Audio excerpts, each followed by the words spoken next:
That's right. Okay. Everybody Oh, getting it. we gotta be ducking today, huh? That's it. You Hello, know, your hello, parents, hello, you, hello, everyone. good morning, good morning. You know, your parents walk out with the belt and they start going like this, start stretching it out, start warming up the rotator cuff. Oh wow. That's it. Okay. That's All it. right. I'm ducking. All right. Oh, man. Good morning. Good Good, morning. good morning. How you doing? All right. Good to see you. Tell my boy I said, hey. Will do.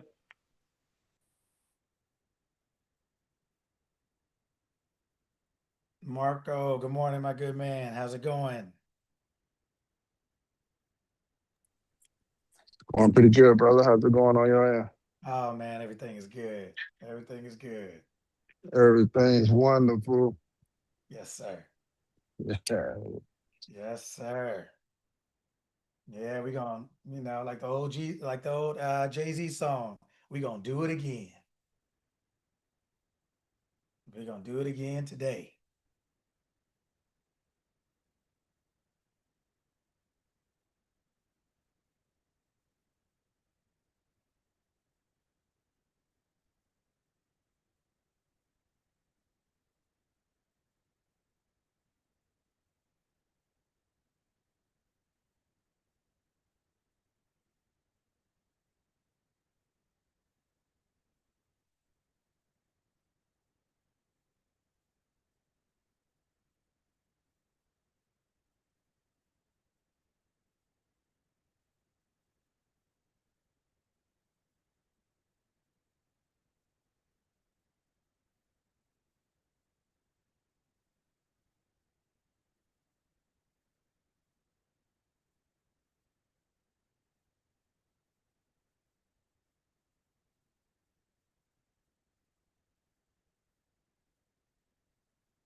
Oh, I'm saying hello. Hey, Vero. Steady muted, talking. Hey, no, I'm good. I'm just out here doing what I need to do, sharing the link and things like that. Okay. Yep, how you doing over there? What's going on?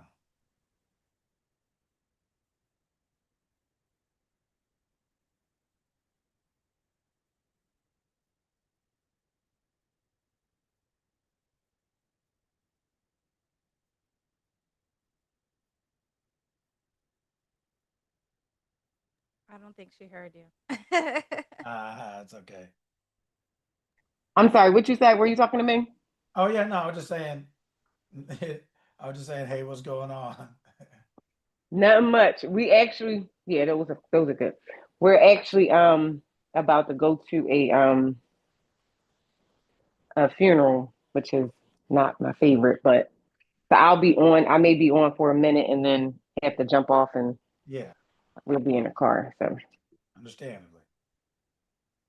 Understandably. Oh man. Mm, other than that, we are living a dream. that's it. Isn't it wonderful? Yes, it is. Yes, it is. It is. It is to have some control over your life and over yourself. Hmm. You start making your own choices and your own decisions and being, internally, choosing, you know, um, not trying to control the physical world and everything and everyone outside of you, but controlling yourself first, controlling Hmm.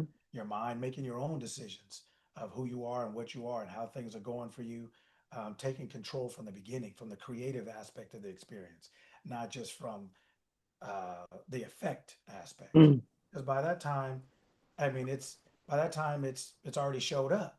Hmm. You're already broke, or you're already sick, or you're already mad. You're already something before you. Marco and I were kind of talking about that yesterday.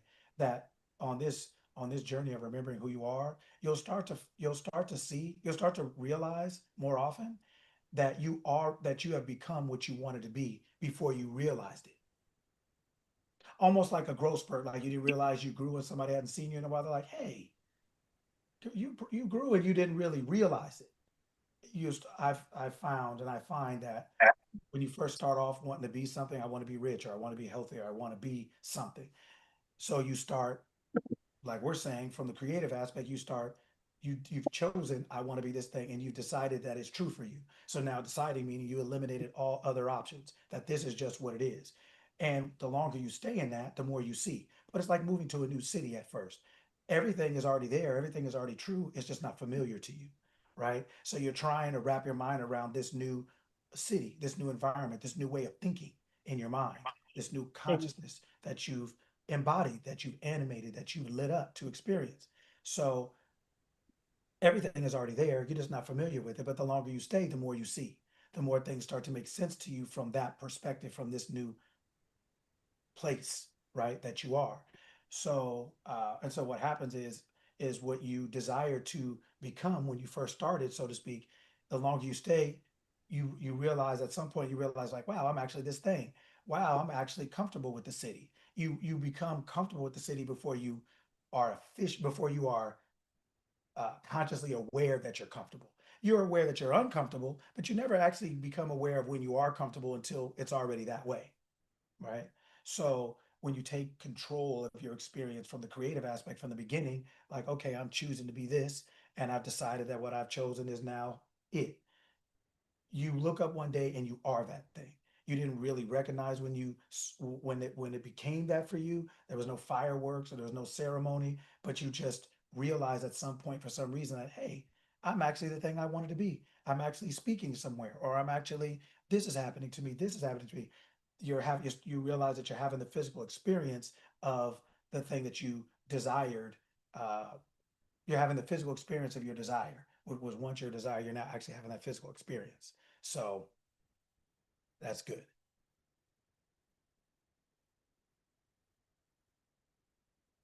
Good morning, everyone. Happy Saturday. Good to have you all. Morning. Good morning. Happy Good Sunday. morning. Good morning. Good morning. Good morning. Oh, I know that voice on purpose.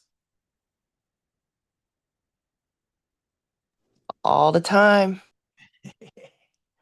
Wonderful. Good morning, everyone. Happy Saturday. Happy Saturday. Happy Saturday.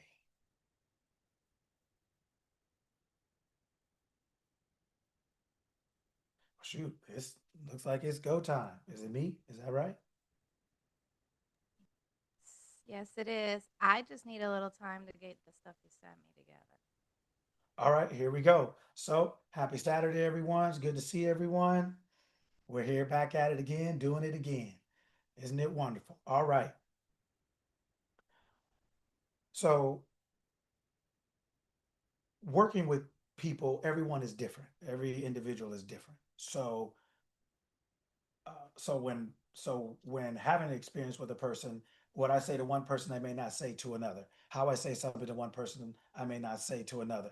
And having a one-on-one with a person versus a group or a class like this, I wouldn't necessarily say the same things or the same way because everything isn't always for everyone else's ears. But the point being is that everybody's having their own individual experience, so it's important to address that person as an individual, to see that person as an individual. So as a result of that, there are a lot of times that I don't say the same thing to everyone, or everyone doesn't get the same information because that's not pertinent to them. That's not relevant to them. That's not necessary for them right now. This is, or that is, whatever else it may be.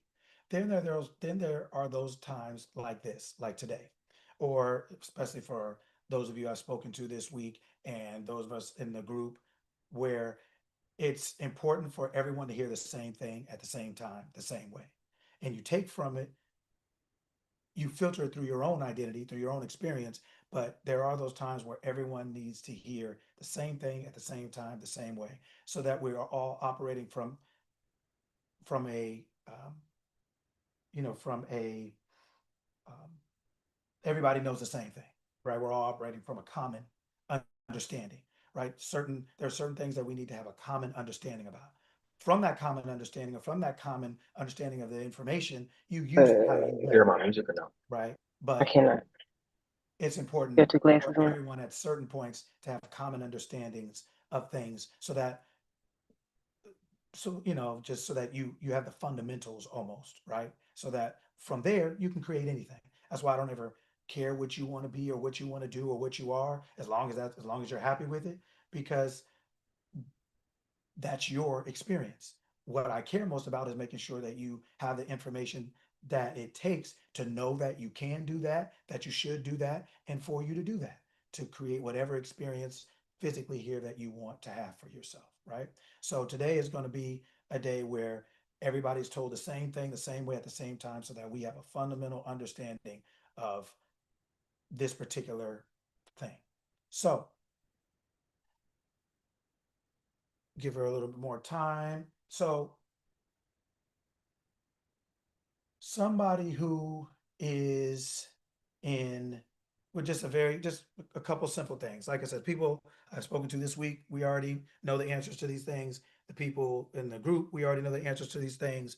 So I'm gonna let people who I haven't spoken to or with this week answer first. One, so that they can have the same experience we all did. And two, for those of us who had it, you can really see what you were thinking before you had it, right? What I was thinking before I had it. Right? So here we go. So anyone who is, anybody who knows anything about real estate, like buying real estate, let's just say. All right, I want you to raise your hand if I can ask you, so I can ask you a question.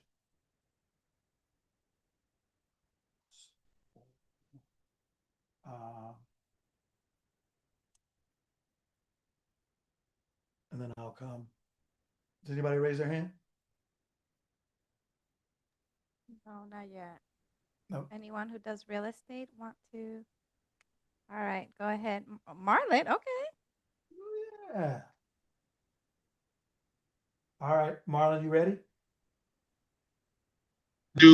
I do real estate. Oh, can you hear me? Yes. Okay. I mean, I do real estate, but I don't know if you mean real estate as far as selling. I really do a lot more buying, holding. I mean, I'm more of like an investor, not like That's, like a real estate agent. no, that's perfect. All right. So when you're buying a piece of real estate, what what do you have to have? You just give me like one, two things. Um, What do they ask you for? if you finance it or buying in cash, If you're let's just say you're financing. if you finance it, they're gonna ask for they're gonna definitely ask about credit. If you have money down,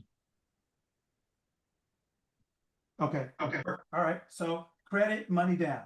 Let me do it this way. So credit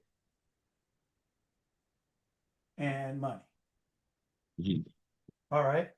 Comps also too, as far as to know, um, the selling prices in that area too, and make sure Okay. you ain't overpaying per square foot.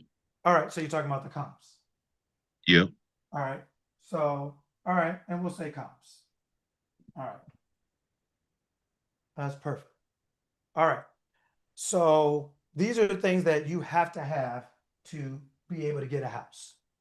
All right. Or, property of any kind. Doesn't matter what you do with it. All right.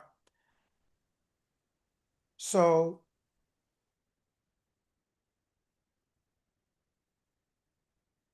all right, Veronica, you ready? Yes. All right. So, all right, we're going to open this up. We're going to read something, and then we're going to get into it. So raise your hand if you can read. We're going to open this up. It's not long. So if there are a couple hands, we'll read, maybe a sentence, two paragraph, whatever. It's not I long have though. slides. Yeah. Okay, perfect. All right. Go ahead, open it up. And then Set my screen though. Hold on. perfect. I can see everybody. Right. That.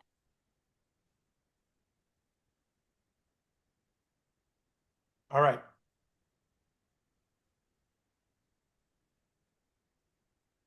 Ronette, go ahead. His goal was to live in a comfortable home, to have a garden with a water fountain, a stockade fence for privacy, and to produce program tapes. With such a small income, he said that he ate a lot of peanut butter, crackers, and canned soup that heated on a hot plate. For 5 months, 2 weeks, and 3 days, he was a recluse, devoting all of his time composing uplifting phrases and visualizing his goal. I would picture myself walking up to the house and sitting in the backyard by a water fountain, relaxing. Each time I went into meditation, I kept adding things that I would like in my home.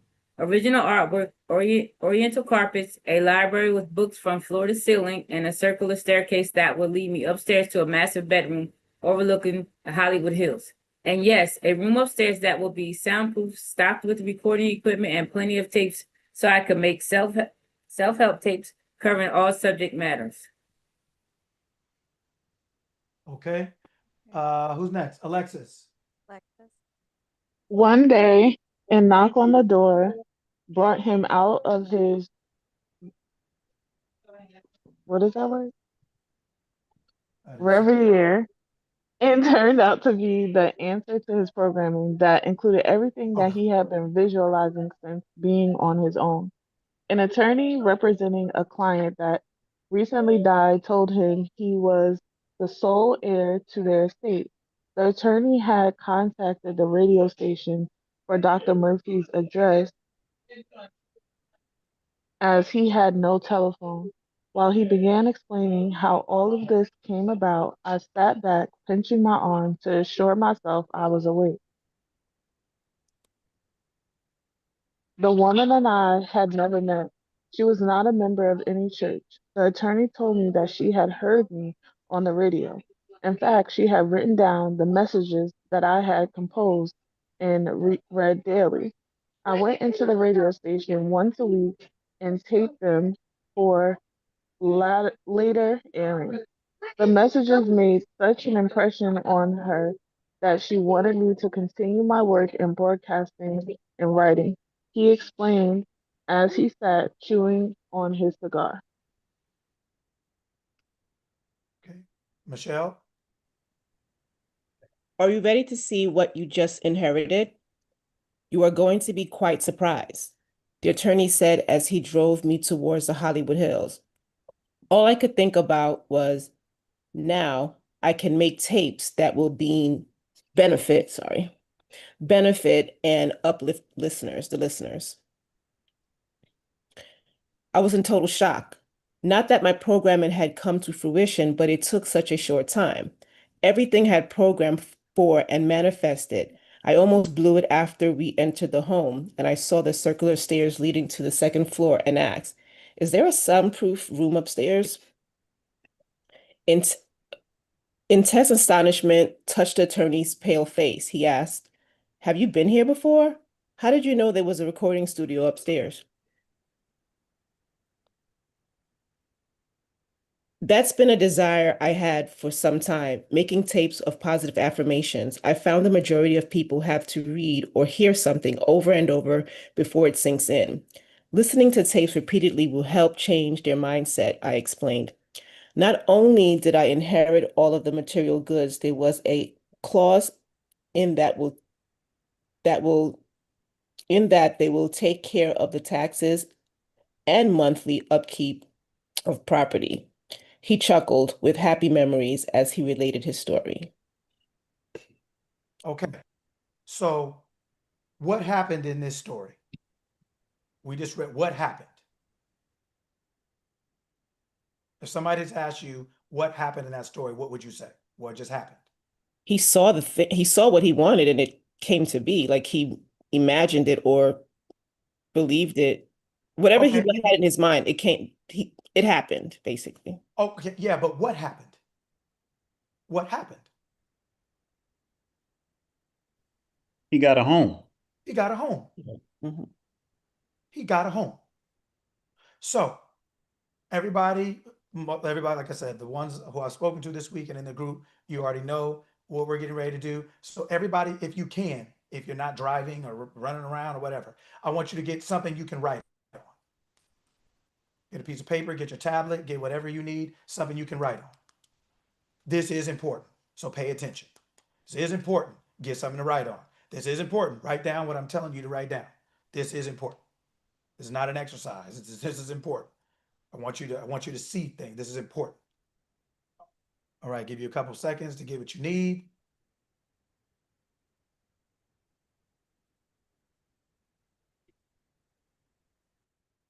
All right, here we go. So I'm saying it this way because I'm trying to remove the emotion and I'm trying to make it as objective as possible. So I could say what I'm getting ready to say 1,000 different ways, but I'm saying it this way because I'm throwing something on the board that really is in you, but I'm throwing it out on the wall so that you can see it. I want you to see it, right? All right, so you're gonna write down on this paper or whatever you have, did God ask me for that? Now, we've been here long enough. We understand that's I am. We understand all that. But I'm just gonna use it the old way you think about it. We thought about it. We were raised in it, so that we can really understand. I want us to look at it objectively, not emotionally, not personally, objectively. All right. So, question is, did God ask you for that? All right.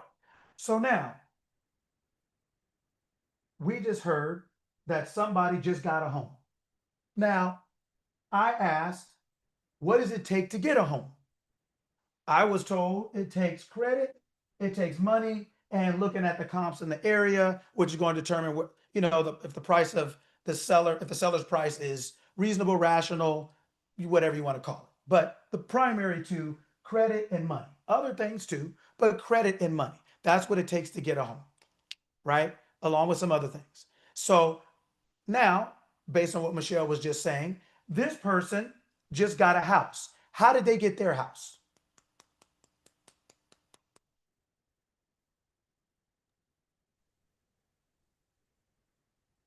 It was passed down. It was delivered. Passed down from who? Delivered to what does that mean? It was a will trust that had his name on it. Okay. Now a will, it was from a will and a trust that had his name on it from who? From a woman he did not know. So then has anybody had a will or a trust or something from someone that they did not know? Anybody know a lot of those things happening? No. Has anybody ever knocked on your door and given you a home? Anybody that happened to? Not all, that doesn't happen often. But it does. Well, wait, no, but it does. But it does. It definitely does. But it happens. But it happens. But it happened. But it happens. Winning the lottery doesn't happen all that often, but people still play because it only needs to happen once to them, right? Yep. It only needs to happen once for it to be true. So then that's why we play, right? That's why people play the lottery play. I'm not saying me or you, but that's why we play, right? Mm-hmm. Okay, so now, how did he get it?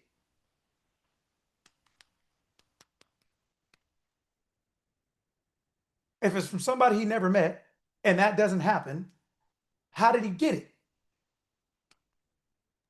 I feel like he got it because he saw it and believed it. You feel like he got it because he saw it? What do you mean by that? He knew what he wanted, and he saw it before it happened. Okay. All right. Who else? That's good. Who else? How did he get it? He put himself in the state of having it. Okay. So then Marlon said, like we all would, it takes credit, money. It takes credit and money. The comps, that's a little different. It takes credit and money. Which one of those did he have? Neither. So how did he get the house? It was given. By who? The universe. The person who owned it. Yeah. Who is the person who owns it? The lady who was listening. God. Yeah. Who is the lady? God. Because if she introduces herself first person, she would say what? I am. I am. So who is that? Me, Me. Yes, Me. all the same thing. Yeah. God, me. So every time you keep trying to separate yourself, that's what happens. But you, even when you don't, even when you're just saying it normally and naturally, you can't separate yourself. There's only one. God and you are the same thing. I am and you are the same thing. So the question becomes, so somebody says, well, so now you say, okay, well, I'm going to go to the bank because I want $50,000 for a down home I want for $50,000 for a down payment for a home. So you go to the bank and let's see here. I'll let people raise their hands today. All right, raise your hand if you can answer. You go to the bank and they ask you, and you want to get $50,000 for a down payment for a home. What are they going to ask you for? You're going to the bank. What are they going to ask you for?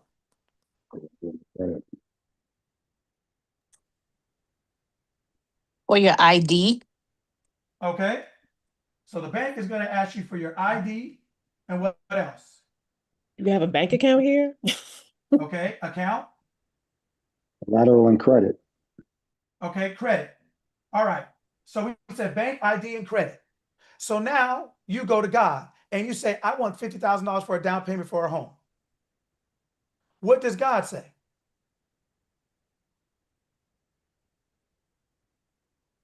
Go That's do it. all.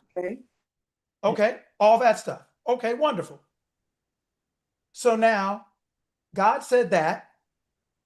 The bank said that. So now look at what you just wrote down. When you ask God for something, what did you just write down? Did God ask you for that? Did I ask you for that?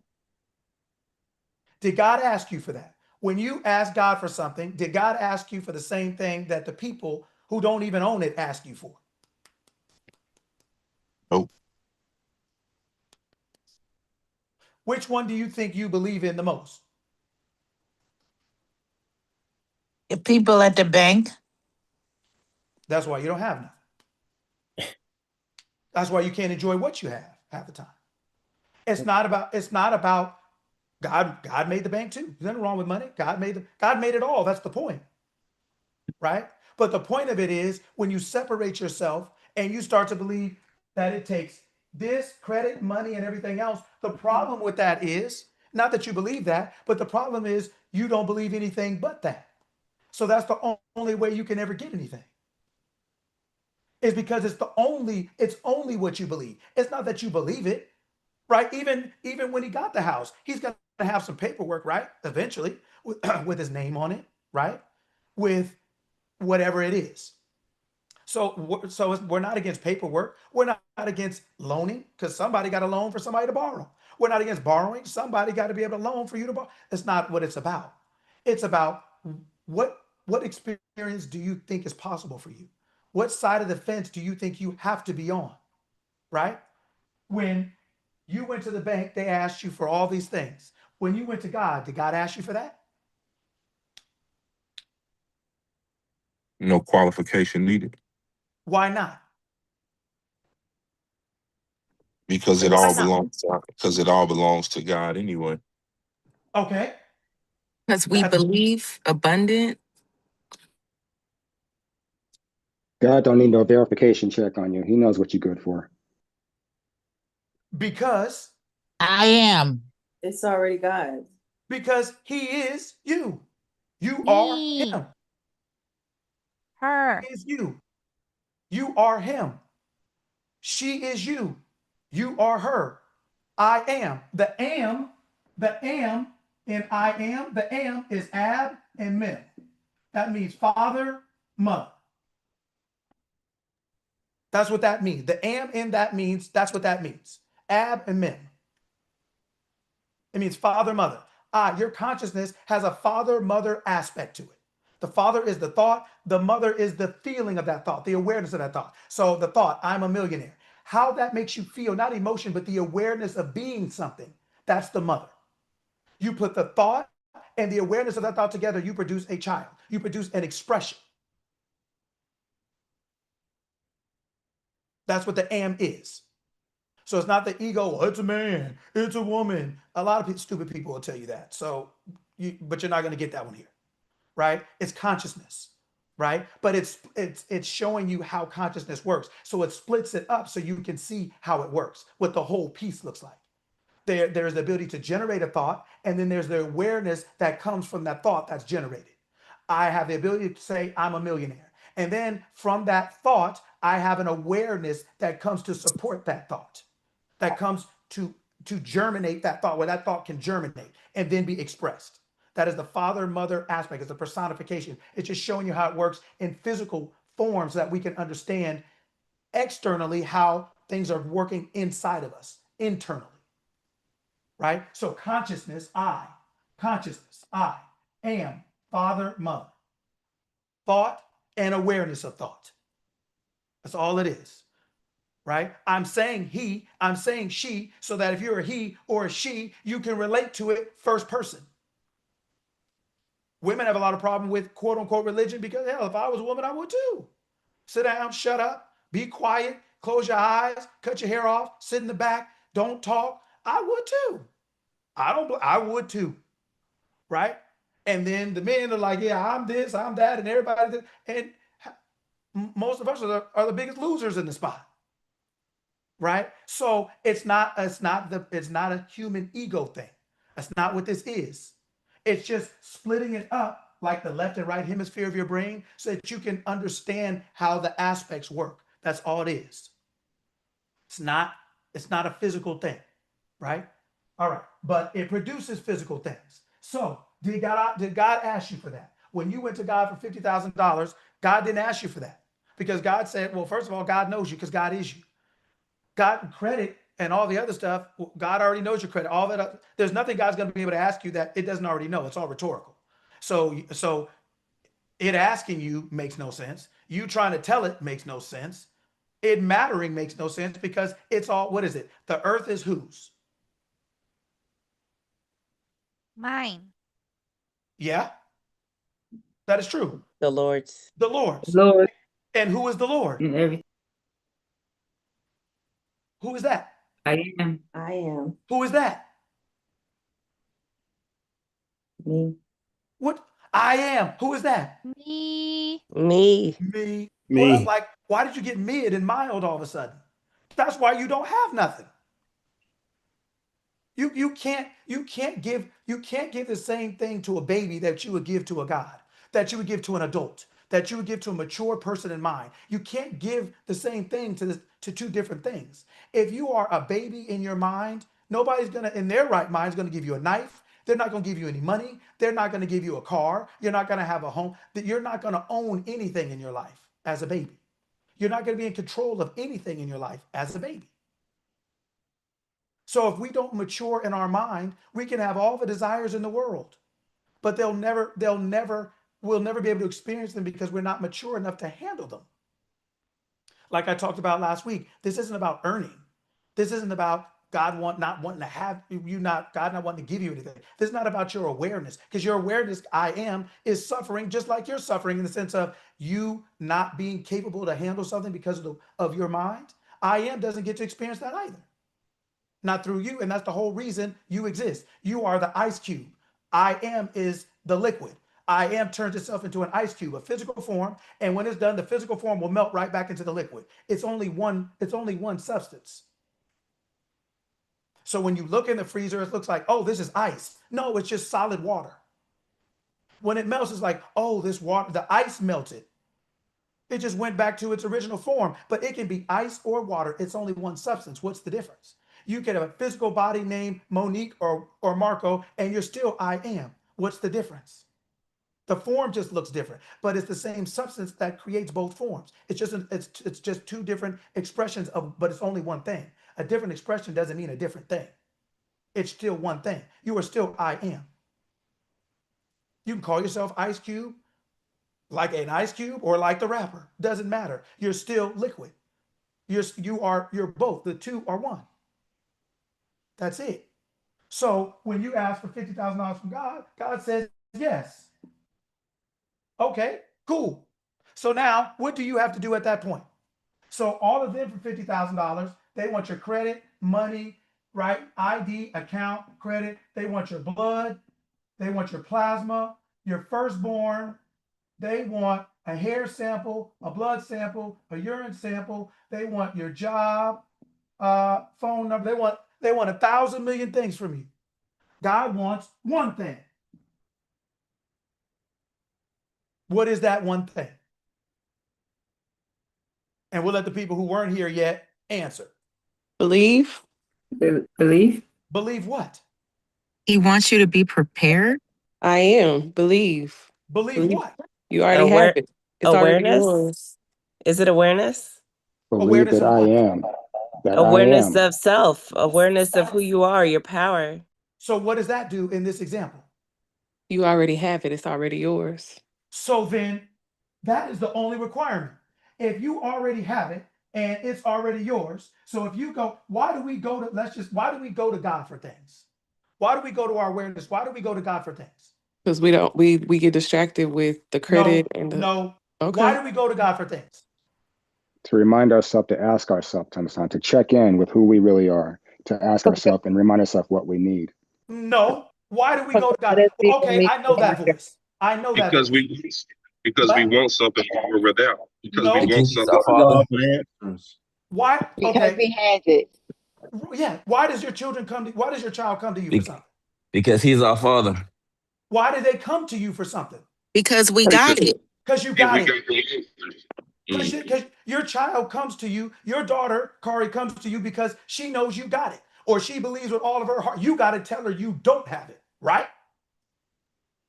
You got to convince her that you don't have it. Her automatic assumption is that you do. Is that correct?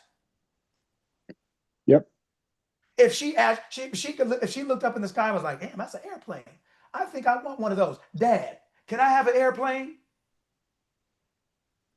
That is her natural default. You're the father, you're the mother, you're the parent. They assume you have it. You have to convince them you don't. You have to talk them out of it. So you're going to God, you're going to your awareness because you know that part of you has it. That's why you go. You don't care about, there's all kind of deadbeat parents, so to speak, right? That their children can't ask them for nothing. So just somebody being your parent after a while ain't gonna make it. After a while, you start to realize they ain't got it. So you stop asking. Whether they ain't got it or they ain't gonna give it to you, however you want to say it. They ain't got it. Okay. So let's ask this next question. Has any of us ever thought about wanting something and not gone to God because we didn't think God had it? I want a car. You know what? I'm gonna ask God. Well, it's COVID. It's been tough out here. We're sheltering in place. I don't know if God was able to go to work and get a check. I don't know if God got it. Has anybody ever thought God didn't have it? Has anybody ever worried about whether God had whatever you wanted? Like anybody Yes. ever? Yes. Huh? You have? Yes. When I was more ignorant, yes. I thought, I discounted God giving something to me before I even asked. No. I'm asking you, not would God give it to you. We've all wondered that. Damn, I know God got it, but I wonder if I can get it. That's different. I'm asking you, did you ever wonder if God had it? Never. Okay. So let's just knock this off. Let's just knock it off. We're not going to absolve ourselves from our sins here today. No, you got to do that somewhere else with somebody else. You can do that tomorrow for most of you. Okay? But not here, not today. Today we're going to tell the truth. Right? So we've never wondered if God had it. What we did wonder is if we could have it, if God would get it, how to get it, right? We've all wondered that in our own ways. But those are all personal questions. They're all personal questions. They have nothing to do with God itself. They have nothing to do with your awareness, with your I amness itself. That's a you thing. That's a you in the solid Ice Cube physical form you, believing, well, I don't know if I will give it to myself or I can have it. That's a you thing. That has nothing to do with what we call God. It has nothing to do with that. So, okay, so God asked for one thing. So you go to God because God has it. So when you go to God for something, God's only requirement is what? What is God's only requirement? Know that you already have it. Okay, so you go to God because God already has it. You know that God has it. So then God says, okay, in order for me to give it to you, all you have to do is know you have it.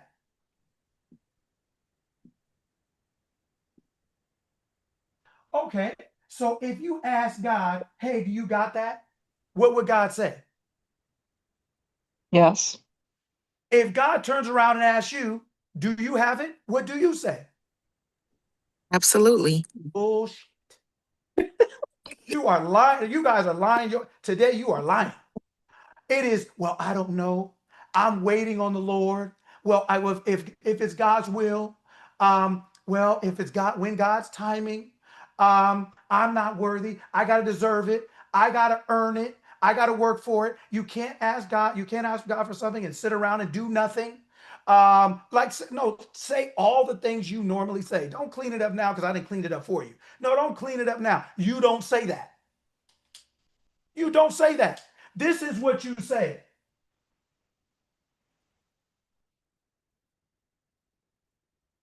You don't say the one thing that God asks you to say, which is if you ask God for it, God says, yeah, I got it. God's only requirement is to believe that you have received it, that your awareness gave it to you, that he gave it to you, that she gave it to you, that your awareness gave it to you. That's it. One thing. So if your awareness gave it to you, you would say what? What would you say? What are you supposed to say? I have it. I have it. One thing. One thing. When he was visualizing, meditating, when he was in his reverie, which is basically like dreaming, like daydreaming, fantasizing. When he was visualizing, meditating, program, what was he doing? He was knowing. Okay. Yes. By how? Yes, that's true. How? He was creating the reality in his world by visualizing it first. He was creating it for him. He was bringing it to his physical. Okay. Who else? How? What was he doing?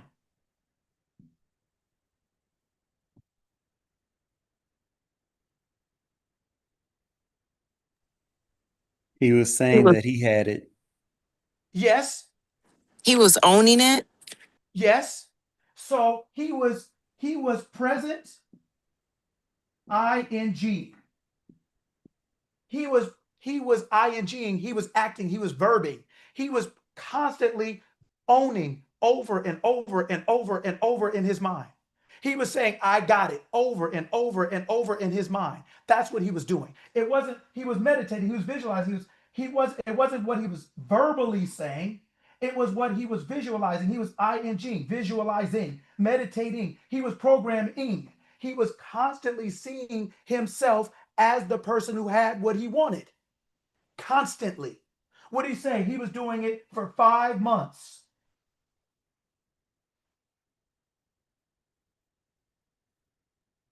That's how long it took him to become the person in his own awareness that I have it. Everybody's time frame is different for all the different things, because there's some things in your life you feel like are right around the corner and you're like, yeah, I can get that. And there's some things that you feel like a marathon away. Now, they're both you immediately when you say I have it. But it's like moving to a new city, like I said at the beginning of class. At first you're here, you are in your new city, but it's new. You're not familiar with it. You don't know what that smell is. You don't know where the store is, where the park is. You don't know all these things. But I always say the longer you stay, the more you see. The longer you stay, the more you see, the more you'll understand your environment. Your environment doesn't change. You're not creating anything. The environment was created. Otherwise, how could you walk into it? The desire is already true. Otherwise, how could you desire it? You're not creating anything. You're not making anything. You're not fixing anything. You're not improving. You're not upgrading. You're not doing anything but becoming familiar with yourself as the owner of the desire, becoming familiar with yourself as a citizen in this new city that you live in. You don't change the city. You're not fixing the city. You didn't make the city. You're now becoming one with the city. You're becoming familiar with all the things that this city represents, all the things that your desire represents. You are building your awareness with that, your relationship with that, but you're already in the city. So there's nowhere else to go. It's only a matter of being. Stay there. But you won't stay there because guess where you are? You're with all your, like we said yesterday in class, all your little friends. All your little friends called ID, account, credit, all the, and why do we say all your little friends? Right? In class, people that are in class, why do we say all your little friends? What does all your little friends represent? All the people that didn't have it, that can't supply it. All the people you listen to. That Who don't you have wanna any be? power, that don't have any power over your life actually. And you listen to them instead of your parents. Or just your little friends that your parents dismiss, like go out there and play with your little friends. Because grown people are talking in here. Grown people are her and you, him and you and your awareness are one. So I only ask you for one thing. Say what I say. You came to me because I got it. If you ask me, did I have it? I am would say, yes, I have it. Well, when I ask you, do you have it? What do you say? Well, I tell everybody, I'm waiting on you. How are you waiting on me? And I'm right here. I never leave you nor forsake you. I'm right here. I'm nearer to you, closer to you than your breath. How are you waiting on me? And I'm right here with you. How does that work? Well, I don't know if God wanted me to have it. Where do you think the desire for that thing came from?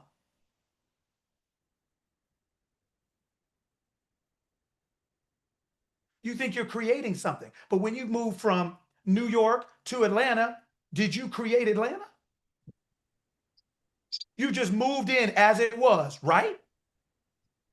And the longer you stay, you get to realize more of what it holds for you, more of the options, opportunities, and everything else. When you move from Chicago to Atlanta, didn't you have to, right? You didn't create anything. You walked into what's already created. Atlanta was finished. Creation is finished. Your desire is finished. It's not about you doing anything but stepping in.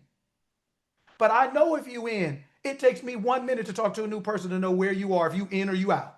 I don't care how it's like a little kid trying to fool you. Did you take a bath or not by putting on some cologne or some perfume? It's like funk and perfume don't work. Funk and cologne don't work. Your mind and your mouth are not going to fool me. I know whether you bathed or not. I know what you think. I know what you're thinking. It doesn't take long. The odor comes out when you open your mouth. It comes out.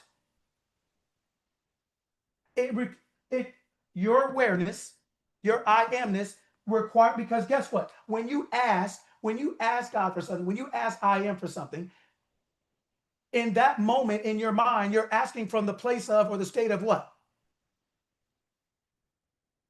Lack. Okay. From the state, Not knowing or not having. okay, which puts you in the state of what?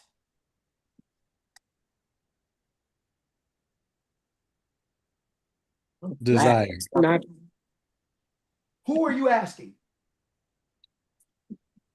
Oh, I am not. Got you. I am not. I am not is asking I am. So when I am gives you that thing, you have to drop the not. It takes me 1 minute to know which one you're doing.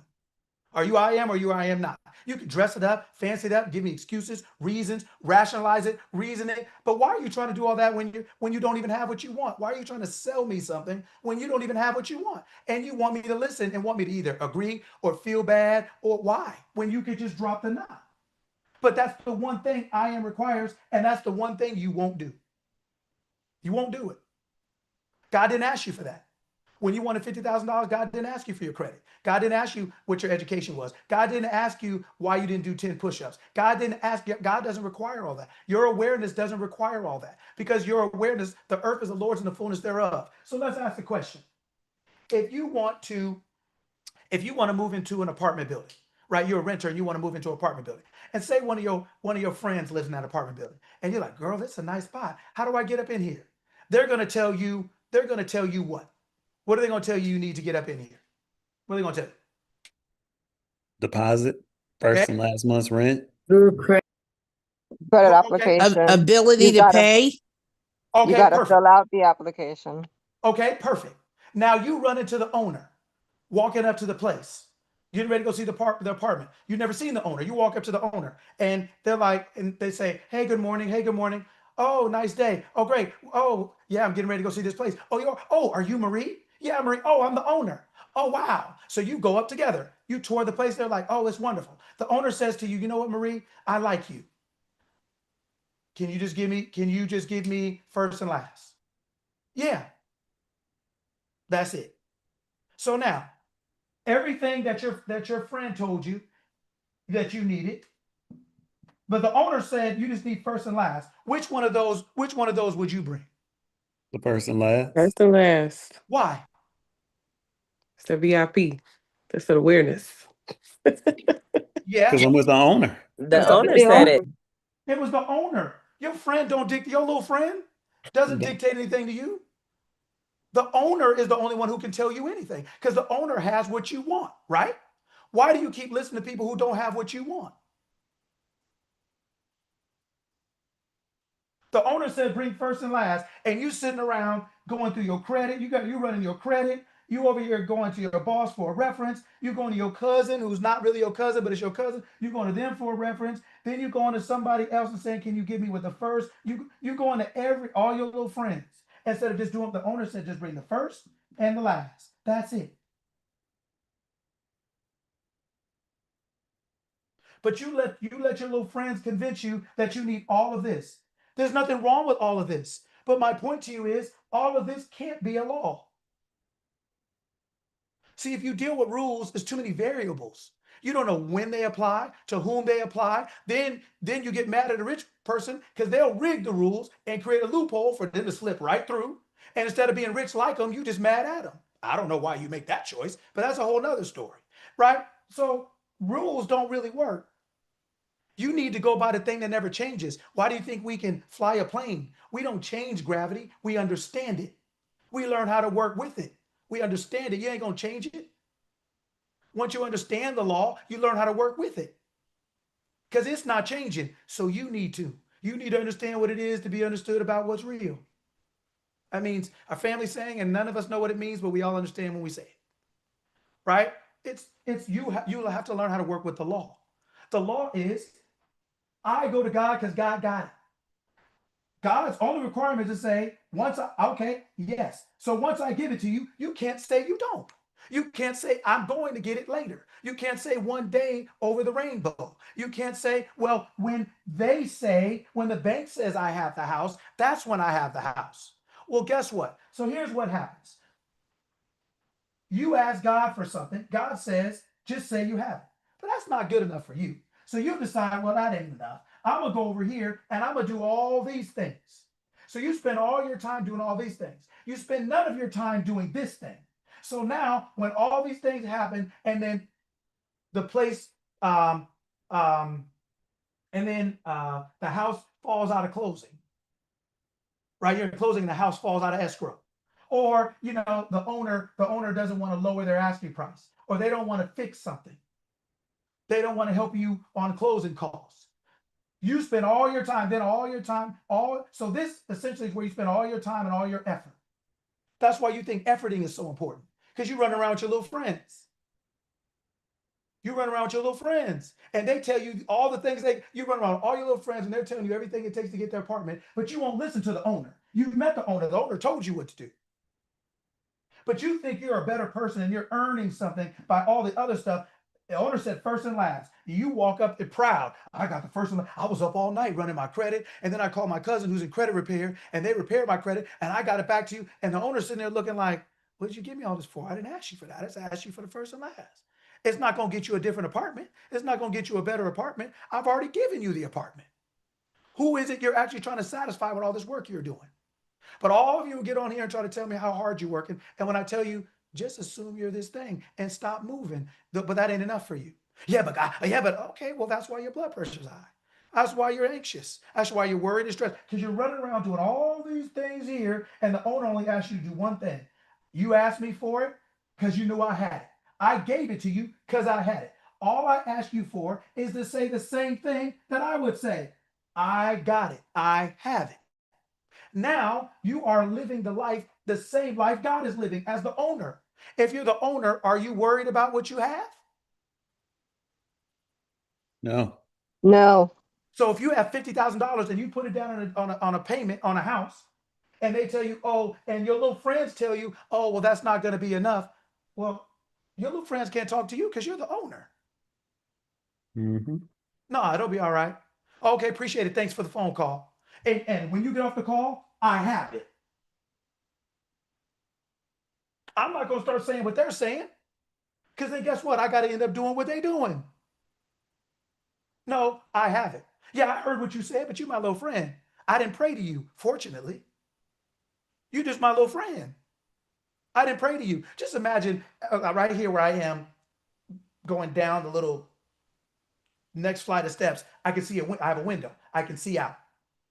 Just imagine you're me. Just imagine all of us right here, and you're looking at all of our kids are playing together. And there's 30 kids out there, and you see 3 kids out there on their knees going like this. And you're like, what are they doing? And you go outside, man, what are you doing? Well, I'm praying to Cedric, because Cedric got some licorice, and he said if I pray to him, then maybe I'll get some. Do you not, as a parent, what would you think? What would you think? I would snatch my kid up off the ground. Don't you pray to nobody. Yeah, but guess what? You do it. It's Sure. called B of A. It's called B of A, Experian, Equifax, Ford Motor Credit, your cousin, your boss, the doctor.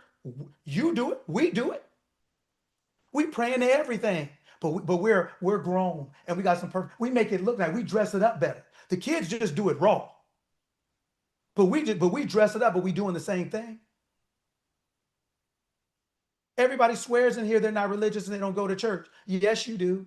You do the same net effect. You out there praying to all kind of people. You praying to anybody who will listen. You pray to anybody who will listen. Cedric got some licorice, you got to pray. Your boss got some overtime, you got to pray. Your spouse got money for that purse, you got to pray. Everybody got something that you want, and you praying to everybody who got it.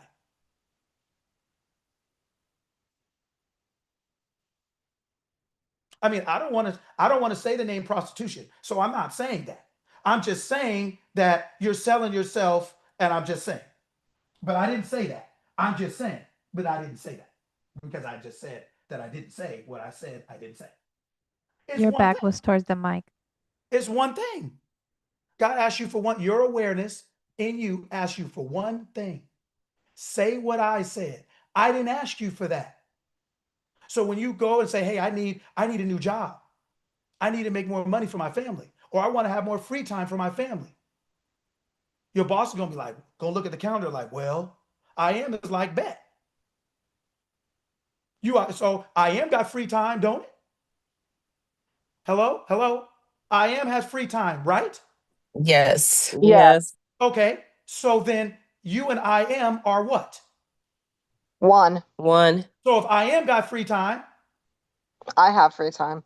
that's how you get Free time.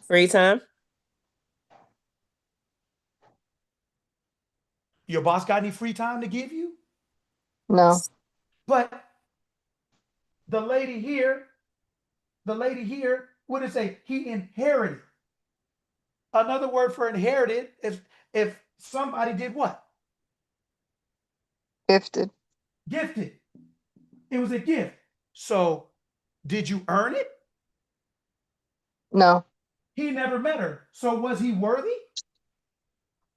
Yes. How? To who? Because she gave it to him. She So didn't that know him. means She didn't know him. So then the only way what you're saying could be true is who is she? I am. I am. In that respect, yeah, it's I am given to itself. Why do you think I am don't need your credit? The earth is the Lord's and the fullness thereof. The Lord is the owner of everything. It don't need your credit. And you are the physical form of itself. If God don't give it to you, who's God gonna give it to? Whoever God chooses. Who is that if it's not you?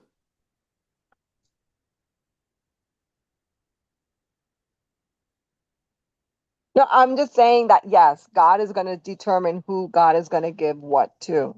But And how does God determine who it's going to give something to? God makes that decision. Who is that? I am. Who is that? I am. Who is that? I am. Who is that? Me. You. I- You. You. It's the same answer. It's the yeah, no, yes, it is, but no, it isn't. You have to make sure it is. You gotta say it with your chest. Yes. So if God determines, that's you. So when you said, I want, did God come to you and say, hey, do you want 50,000? You're the one that came to God with the 50,000. So who's determining the 50,000? I am me. Correct. I am me. So if I am and me are the same, then God is not arbitrarily deciding who gets what. There's no luck. There's no coincidence. There's no circumstance. There's no synchronicity or serendipity. That's just what we call things when we don't understand. When our brain doesn't understand. Luck. I say it all the time. Out here in Northern California, Steph Curry shoots half-court shots every game. And nobody even watches it or cares anymore. He makes so many of them, nobody even calls it luck anymore. They don't even call it luck. They're like, oh yeah. He can't even get their attention anymore. People eating nachos, talking about commercials. They're not even watching that.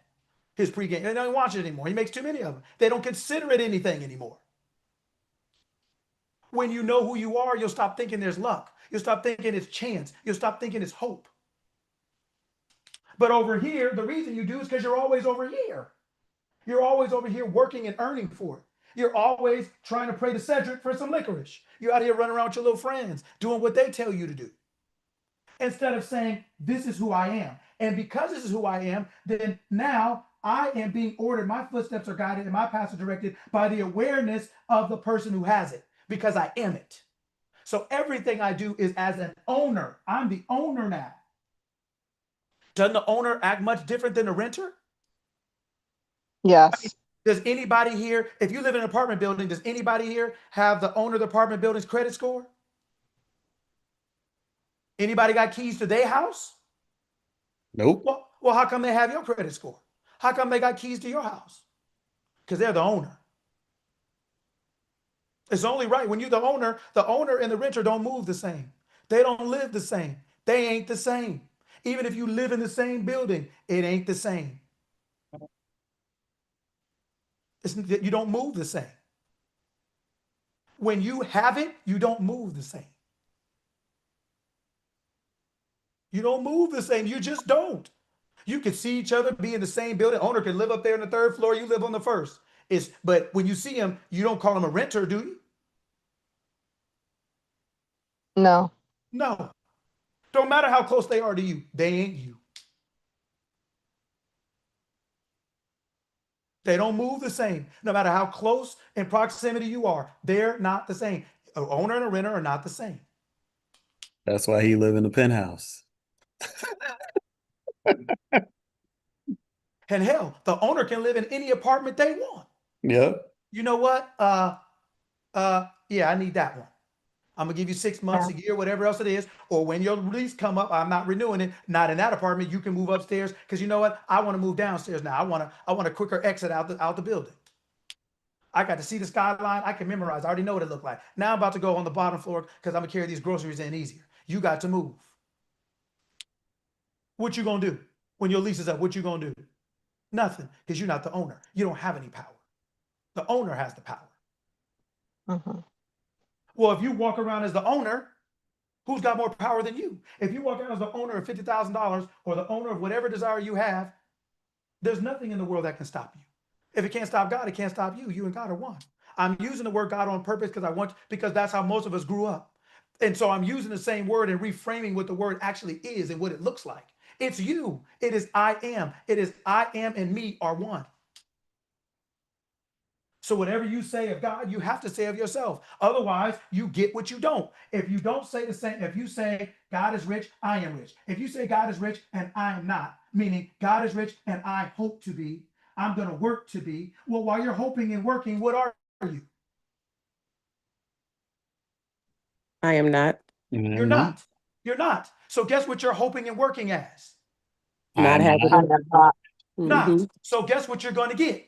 nothing. Nothing. Nothing, right? The not with the ing at the end. The ing at the end. You are working, you are verbing, you are all your actions are going toward the prefix, not. That's why we call it grinding, because it sucks and it's hard and it's absolutely absurd and unnecessary. But a rapper put it in a song, boy, and it's all of a sudden sexy. It's all of a sudden wonderful and delicious. As if the word changed. We literally pray to one thing. We pray to God because we know God got it. But whatever God tells us it takes to get it, that we ain't really into that. We're going to go to what Cedric and our little friends tell us it takes to get it. So then we spend all of our effort and time and day pleasing, appeasing, attempting to satisfy. Oh, the bank called me. I got to get them these things before they hurry up and not give it to me. How do they not give it to you if you already got it? Like, you messed up in so many ways you don't even hear yourself half the time. And then when I point it out, then you know what you do? You fight me for what you just said instead of fighting for what God said. But you're asking God for something, but you're not doing anything it takes to get it from the person you asked from. You're doing everything it takes to get it from people who don't even own it. Because I am, to Suzanne's point, as the woman is what gave, that was the common denominator between him and her, is I am. It wasn't the human forms, because the human forms didn't know each other. But what does it say? There's only one consciousness in all, above all, and through all. And so when he was visualizing, meditating, programming, when he kept telling himself, I got it, his awareness said, oh, okay, well, who else of me has this thing that he wants? Oh, he needs one with a recording studio. He needs one with a, yeah, she got that. Yeah, me, I got that. She has me got that, so I'm going to give it to, he has me. I'm the owner. I'm going to give it to whoever I want. The earth is the Lord's and the fullness thereof. A cattle on 1,000 hills. He gives to whomever he pleases. Gives. Wasn't it a gift? Wasn't he given that? Yeah. Are you the only one on here? You know what? I'm tired of hearing from you already. Who else we got on here? Somebody who, hey, hello. Hello. Okay. Wasn't he given that? Yes. Yes. He was. So it says, seek first the kingdom of God, which is what meditating, visual, it just means whatever you do to start intoxicating yourself with the awareness of being that thing, having that thing over and over in your mind, not in affirmation, like you got to say it 1,000 times to make it true. No, an affirmation I say the same thing every time I think about it. But you know what affirmation is? It's the same thing. It's just you keep doing it over and over. Do you know what living is called? An affirmation. You're doing the same thing over and over. Do you know what consistency is called? An affirmation. You're doing the same thing over and over. You don't have an affirmation problem, a consistency problem. What you affirm and what you're consistent with is the problem. You don't have the problem of the ability. You are misapplying the ability to something you shouldn't be applying it to. It's not the power, it's the direction. It's who you're doing, who you think you are when you're doing this. Who you think you are has got you running. You are one of your little friends running around trying to satisfy all this, and God only asks for one thing. Say what I say. That's not good enough for you, though. You got to earn it, work for it. You got to get on here and tell me all the different things that you had to do to get it. Everybody in here is Rambo, sweating, stab, bleeding, and everything else. Well, God said, well, now he sat right there and did what? Did nothing. The dude, they called the radio station, looked for him, got his address, went to his house. He has done more, he has done less to get more than what you have doing more. Anybody been given a mansion over here? With a recording studio in it? And what did it say? It paid and money for the property taxes and the upkeep. Did you guys catch that when it said? That's fine. Yes. Did we forget that? Did we just move that to the side? Hey, Marlon, when you bought something, anybody offered to pay the property taxes and maintenance and upkeep for a couple years? Anybody ever got that deal? Absolutely not. Yeah, because your little friends ain't gonna give it to you. That's why. But God will give it to you. Because God, the earth is the Lord's. Who better than you to get it? Who better than you? Who do you think God loves? the elevator. Who do you think God loves more than you? Who do you think your awareness, your I amness loves more than you? I'm fine, babe. Who do you think that is? I can tell you who you think it is. Everyone but you. I say it's only you. You say it's everyone but you. But this person kept thinking it until they were like, yeah, that's me. And as soon as, yeah, that's me, that's when it can come. It can't come to the not you, because then that would be breaking the law. And God doesn't break the law. God is no respecter of persons. You ain't getting nothing you're not supposed to have. But what you're supposed to have is based on who you're being. And he chose to renew his mind. What did he have in the beginning? What did it say he was eating? What was he doing? What did it say about his money? What did it say? Pull it back up. Please. He was eating crackers and peanut butter and soup. That is exactly right. And what else did it say? Right? First slide. Thank you so much. His goal. That means he wasn't living there when this started. To live in a comfortable home with a garden and a water fountain, a stockade fence for privacy, and to produce tapes. So just look at that first sentence. How are you going to do all that with the next sentence with a small income? Anybody sit around here and say that? If you go to a real estate broker or real estate agent and you start off with all these wishes, the thing they're going to ask you for is how much money you got. If you tell them a small income, what happens after that? Anybody? What happens? Thank you for your time. Anybody else? What They happens? stop talking to you. They stop. They're gonna look for you an income around a house around that income. There. So then, that's what you get for playing with your little friends. That's what you get. They're gonna say, "How do you have the nerve to act? How you gonna live in a comfortable home with a garden?" This dude's talking about a garden, a water fountain, a recording studio, and all kind of other stuff with a small income, eating peanut butter and crackers. Because it only takes one thing. But you've let the world convince you that it takes all these things. And like I said, I'm not mad at them. I'm here to make sure you understand the law. You already get the rules, but the rules ain't helping you, and they're not a guarantee. I'm giving you the guarantee. I'm giving you the thing that's going to make sure that if your income is small, you still get. Didn't he get what he wanted? Hello? Yes. Yes, he did. Yes. Yes. So then this works. Yes. He had a small income. So did you see any money he put down? Nope. Did you No. see anybody run his credit? Nope. No. Did you hear anybody talking about the comps? Nope. No. So then all those are just rules. They're not laws. They're rules. And if you choose to abide by them, that's fine. But just understand you've created your own circumstances that you have to operate within. That's all I'm saying. If you choose to do that, do that. I've done it. I ain't hating.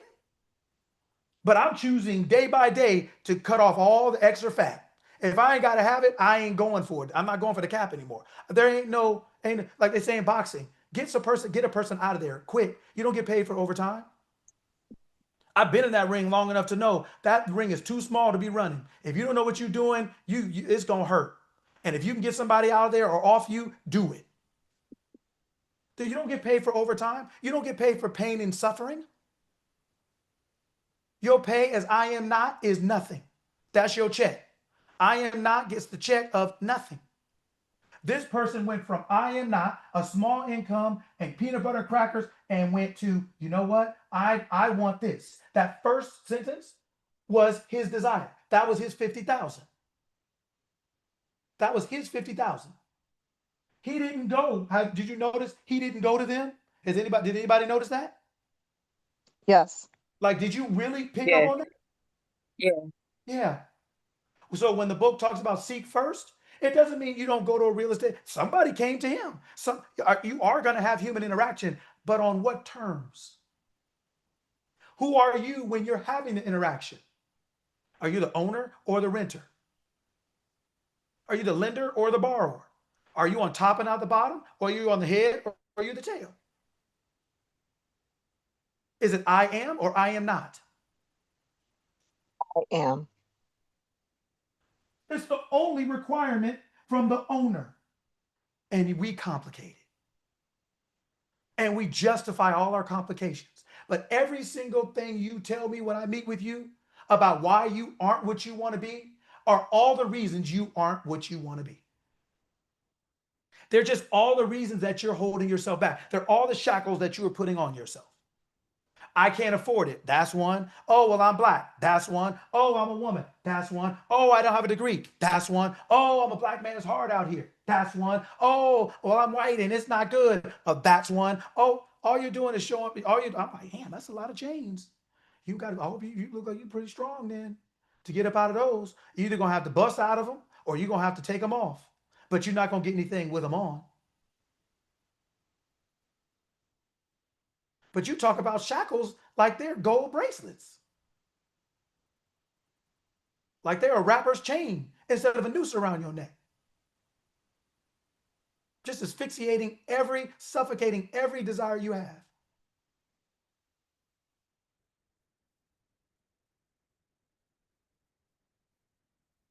Do you know what the word worry means?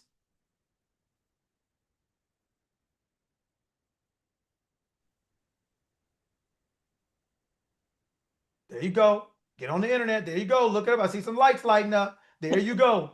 There, yeah, you can't fool me. No, you can't fool your boy here. My version of worry is just advanced interest on troubles that may never come.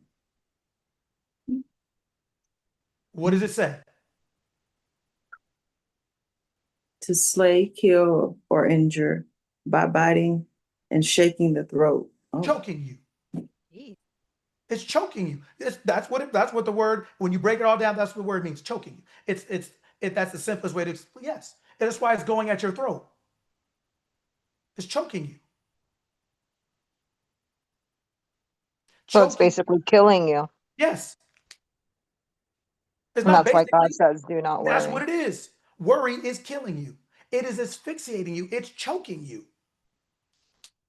When you're choking, you can't what? Praise God. You can't You're breathe. removing life. You can't breathe. You can't breathe. When God created the body, after that, what did God do? Breathe into the breath of life. And when you are in that state of worry, you're stressing, and stress does kill you. So, like, that's literally what you're doing. Literally. Worry means to choke, to strangle. That's what worry means. That's why it's at your throat. It's slaying, killing you at your throat. It's blocking your air. And you are only alive because of the air that God has put into your body. And you are literally, systemically taking it out. You're walking around with your hand on your neck. All of you walking around like this. And mad if somebody else do. Praise God, because it's what? I know, as you were saying that, God was saying, worry. This is why I tell you not to worry, because you are removing life from yourself, because you're worrying, you're killing, you're choking life and breath out of you. You're removing what God has already bestowed and instilled inside of you. Yeah, essentially. But I mean, if you don't do the one, you're doing everything else. So you got to pick. I mean, I don't know what else to tell you. You have to pick. You can run around with your little friends and make this your law. My point is that if this were the law, the person wouldn't have got the house. That's my point. And my point is, this is the best way to get the house, because God don't want nothing from you. God don't need nothing from you, in the sense of God's not asking for a payment plan. You're not on a mortgage, not on a this or that in this example. I'm saying all the things that we talk about in human form, they're just options. They're not absolute realities, but you make them absolute according to what? Your belief, your faith. Your According faith. to your faith, according to what you decide to be true for you. You've decided it can't be that easy. You've decided you've got to have credit. All of you come on the call when I'm with talking to you one-on-one, you come on the call with a whole bunch of decisions that sound crazy as all hell. What exactly, why would you decide that? Why would you make that your law? Well, I can't get it if I don't, but somebody else got it. I can't get the house. Well, how did he get it? I can't get it if I don't have any money. How did he get it? I can't get it if I'm not working. He eating peanut butters and cracker. Dr. Joseph Murphy was a priest. He was a priest before his whole family were priests. None of them had any bread. None of them. And he decided to be like, you know what? This isn't this religion thing connotatively is not really what I thought. No, there's more to it than this. That is how, for those of us who do know who that is now, that is how we know him for who he is now. Because he stopped strangling himself. But you strangle yourself when you make these your laws and your gods and your whole, that's what you do. When you make anything else God that is not God, you're already in trouble. He's the epigenetics guy, right? No, that is Bruce Oh. Lipton. Okay, Dr. Joseph Murphy is the subconscious mind, the power of your subconscious mind. I'm back. That's who wrote that book. There's only one law. This one worked. If it were these, if this is the way it had to be, he could have never got what he wanted. Never. That's my point, is that there are different ways to get things. But I tell you the best way to get it. And you should listen to me, because I don't want you to get what I want you to have. I want you to get what you want to have. I'm just telling you how to get it. That's why you need to listen. Not because I don't even ask you what you want unless you want to tell me. Or I ask you to make sure, not in justification, but to make sure you're clear about, is that really what you want? And do you understand how to get it? As long as you understand those two things, then I don't care what you want. And you ain't here to satisfy me. Who am I? You're not here to satisfy me. You're here to satisfy you. I'm just telling you how to do that. It's only one thing. You go to God because God got it. God gives it to you, and God's only requirement is to say the same thing that it says. I got it. God, you got it? Yeah. Can I have it? Yeah. Well, Michelle, do you have it? Yeah, I got it. God, you got it? Yeah, I got it. Michelle, do you have it? Yeah, I got it. If you ask God tomorrow, God gonna say, I got it. The next day, God gonna say, I got it. The next day, it rained. God's gonna say, I got it. It snowed. God's gonna say, I got it. There's fires out here in California every summer. God still says, I got it. There is rain. I got it. So God has the right to ask you, Michelle, do you have it? Yeah. If you're having a hard day, do you have it? Yeah. If you're having a bad day, do you have it? Yeah. If you have a headache, do you have it? Yeah. If you got a raise, do you have it? Yeah. If it's snowing, do you have it? Yeah. I have it. I don't care under what conditions you ask me, I have it. Because there are no conditions under which God does not have it, correct? So if that's the case, then I don't really want to hear nothing else about what you're talking about. Like, not at all, not even a little bit. If you're not talking to me about having it or how to have it, how to get it, most of us get on the call talking about why they don't have it, how come they don't have it, and all the reasons why they're trying to overcome it and work through it on their journey of healing the thing. Listen, this ain't the Wizard of Oz, man. This ain't no Dorothy thing. Get off the yellow brick road and get into your home, get into your health, get into whatever desire you have. All this old journey will keep you going on forever. Forever. And I ain't got the time for it. I'm not going to spend that time with you. You're wasting time. It takes one thing. God, I want this.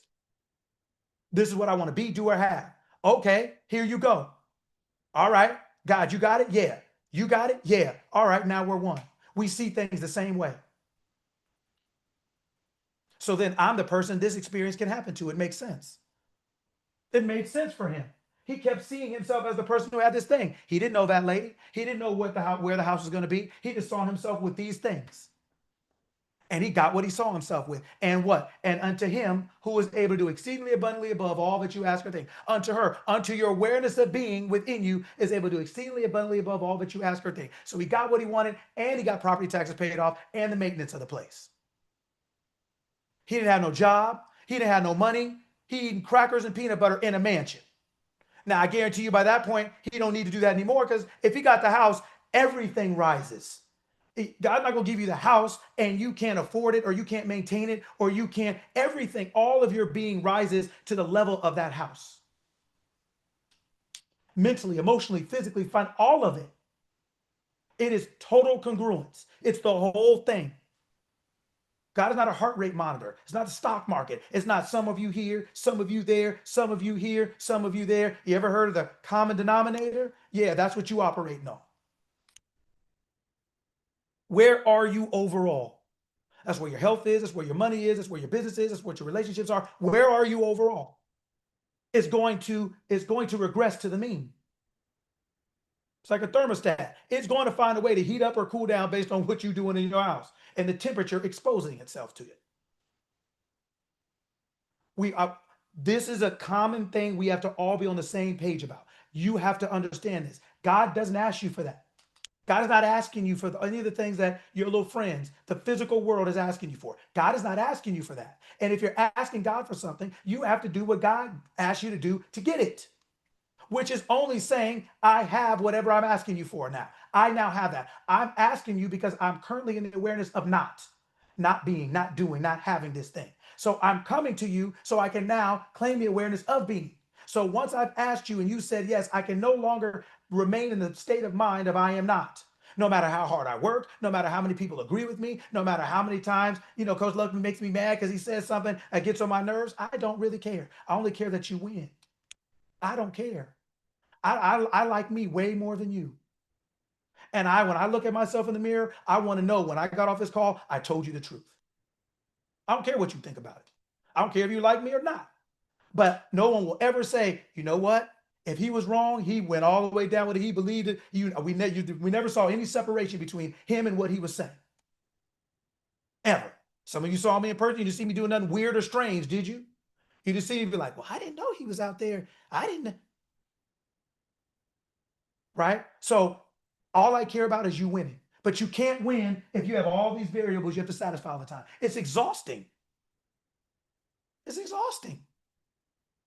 When all you have to do is say, whatever I asked my awareness for, I now say the same thing that I asked the being that would say. The being that I'm asking for would say, I have it. That's why I'm going there. So the being just says, now all you got to do is say what I say.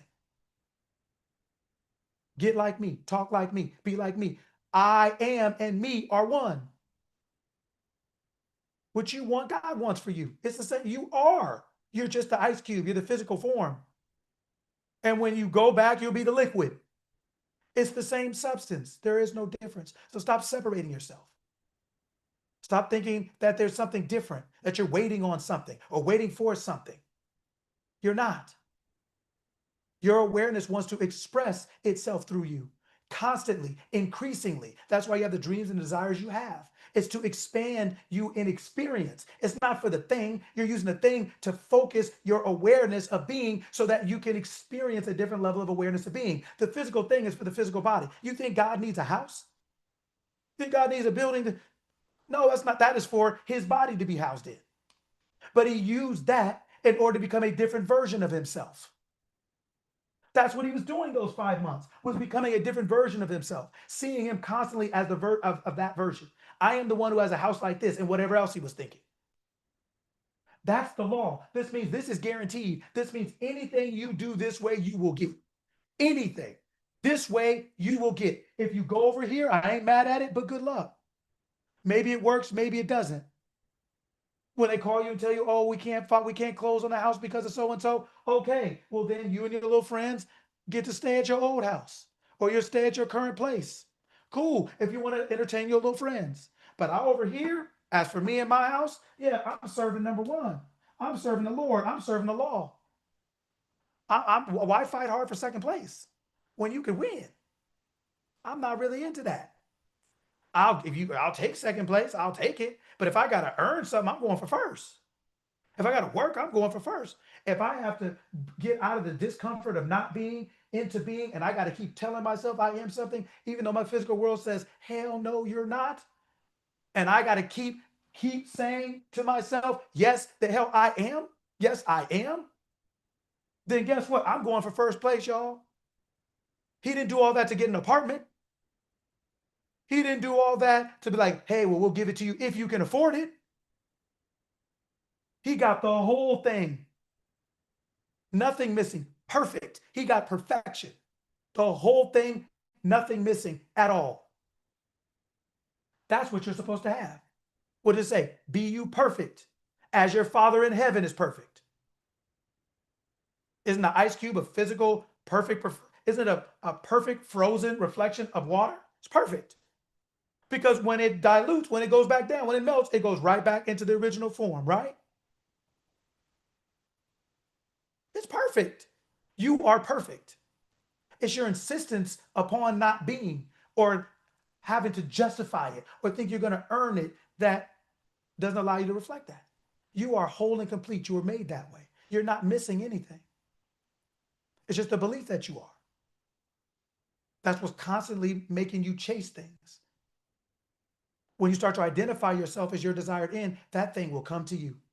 Didn't it say that? If I be lifted up, I draw all men unto me. I draw all physical experiences to myself when I lift up my consciousness. That's what he was doing. When I say this consciousness above all others, I am above all others. I am before everything. I am over everything. That's the owner. That's the one who has everything. You playing with people who don't have nothing. That's why they got to ask for your credit. They don't know what you going to do. I am knows. That's why you ain't getting it until you ready. It's not with being withheld. You got to grow up. It's not being withheld. Who's God withholding it to give it to who? It's only for you. If you are unique, what is God going to give somebody? How's God going to give somebody else your stuff? How are they going to use it? So why would God withhold it from you? Why would God make it and not want to give it to you? And if you're unique and God can't give your stuff to someone else because they can't use it and vice versa, well, then why would God make it and then withhold it? That doesn't even make any sense. All it takes is for you to say what God says. I am says, I got it. That's why you go there. I am's only requirement to say you got it. And then as the person who has it, you move accordingly. Do whatever else you do. Your footsteps will be guided and your paths will be directed. Every step you take is an action step because you're taking it from the desired end. You're taking it as I am and not I am not.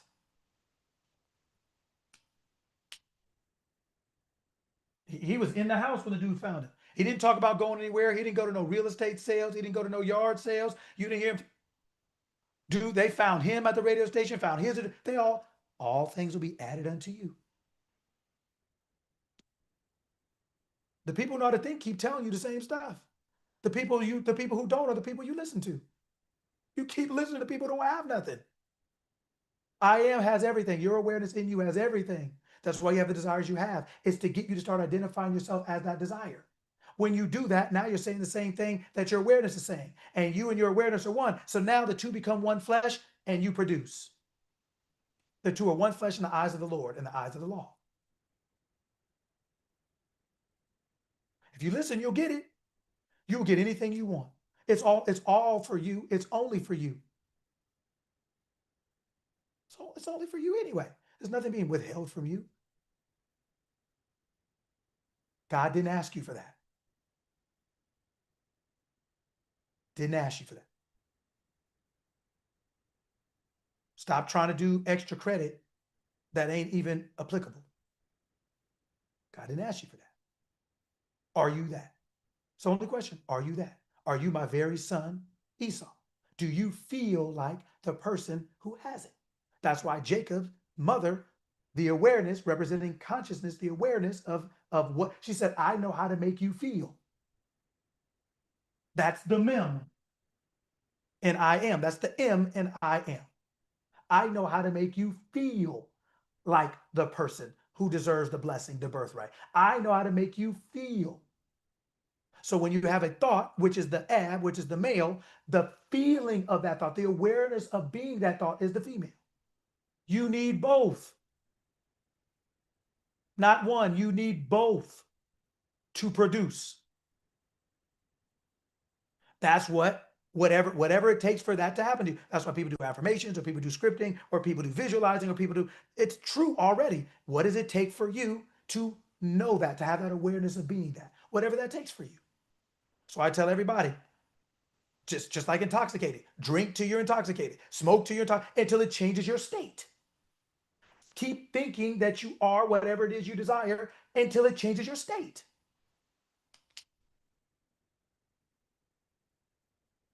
You'll walk like it, talk like it, smell like it, feel like it, look like it. You know, somebody smokes around the corner and then they come back in and you're like, yeah, the scent stays with you. Or including what you try to use to cover it. See somebody coming out of the bar and they staggering, leaning, it stays with you. You have put yourself in another state. When you put yourself in another state, it stays with you. It guides your footsteps and directs your paths because you're being that state.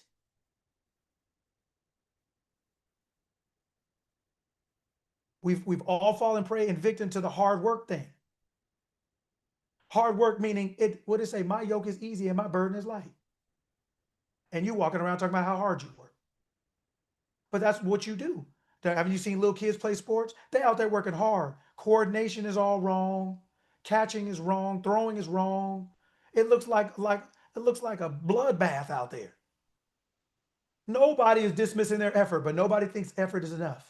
Watching a 5-year-old basketball game. Nobody's like, man, they tried so hard. It looks like Steph Curry and LeBron out there. Nobody said that ever. They're like, everybody's always said, oh, does anybody have a Band-Aid?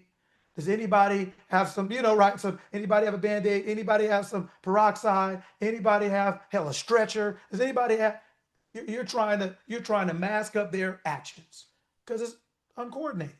They're learning. But as you get better at anything, it gets better. It gets easier. When you're good at things, it's easy.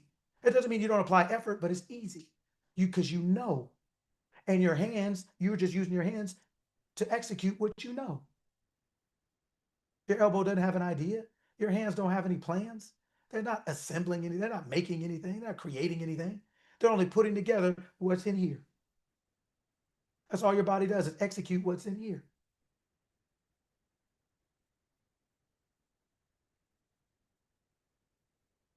All right. I didn't ask you for that. All right, what we got?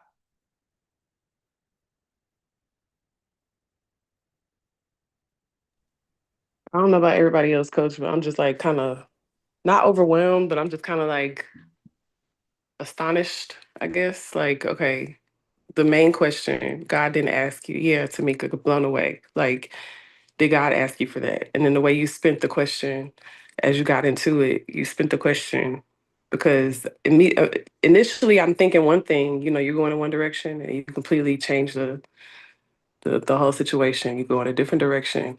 And it's like, but did God ask me for my credit? Did God ask me, well, did you talk to the doctor first, Sparkle Bailey? Did you do this first? Did you do all these things? God didn't ask me any of those things. And so a lot of times what I do on these calls, after these calls, I sit back and I assess the people that I have allowed in my life to be like really, really close to me. And I start thinking about like, yo, like, do you need to switch up your lineup? Because, when I look around, I don't want to be the reflection of the lineup as far as the way they think. When they think, well, I have to have good credit first, or I have to have, a report from the doctor first, or I have to have all these things first. A lot of times, when you're loyal, you have to assess that. When you're loyal to like what's familiar or what you were raised around, the environment you were raised in, the people you were raised around. Even I'm talking about specifically family. Like there's these narratives that have been taught to me, as far as like we hold down family, we hold down this, we hold this down, we don't turn our backs. But some of these mindsets, I'm looking after these calls, I'm sitting back and I'm like, I don't know. I don't know if we need to remain, I don't know if I need to like affirm the relationship, speak over the relationship to change the narrative of the relationship, or I should just walk away. I'm a Pisces, we're good at walking away. I'm not sure. All I know is my mind is blown and I'm sitting back like, did God ask you for that? Did God ask you to worry? He never asked you to worry. You worry because you hanging out with your little friends. Your little friends got you thinking about how it's not gonna work. This new thing about these flies that are killing people and having people not being able to eat certain foods anymore, they'll quote unquote die or whatever the case. Like you hanging out with your little friends, everybody just want to worry about something. You are the most carefree person you know. You don't worry. You never worry. So I'm just sitting back assessing right now. That's where I'm at. Again, thank you for another top tier call. Thank you, Vero.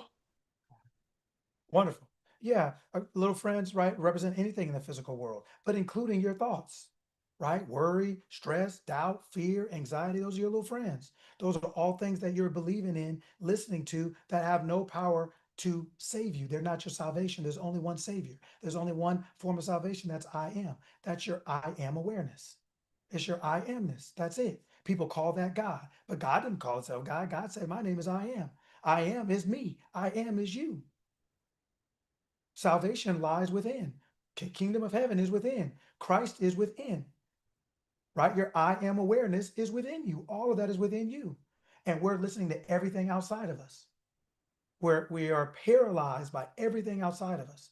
The outside is dictating the inside when it should be the other way around. Right?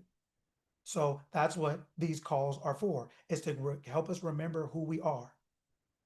And the more you do that, the more you'll start to realize that you become increasingly less reliant on the outside world for opinion, for support, for validation, justification, agreement, understanding, all of it, because you become self-fulfilled, which is, let me ask everybody a question. If God is sick, if God gets sick, what happens then? Well, God gets sick. It's over.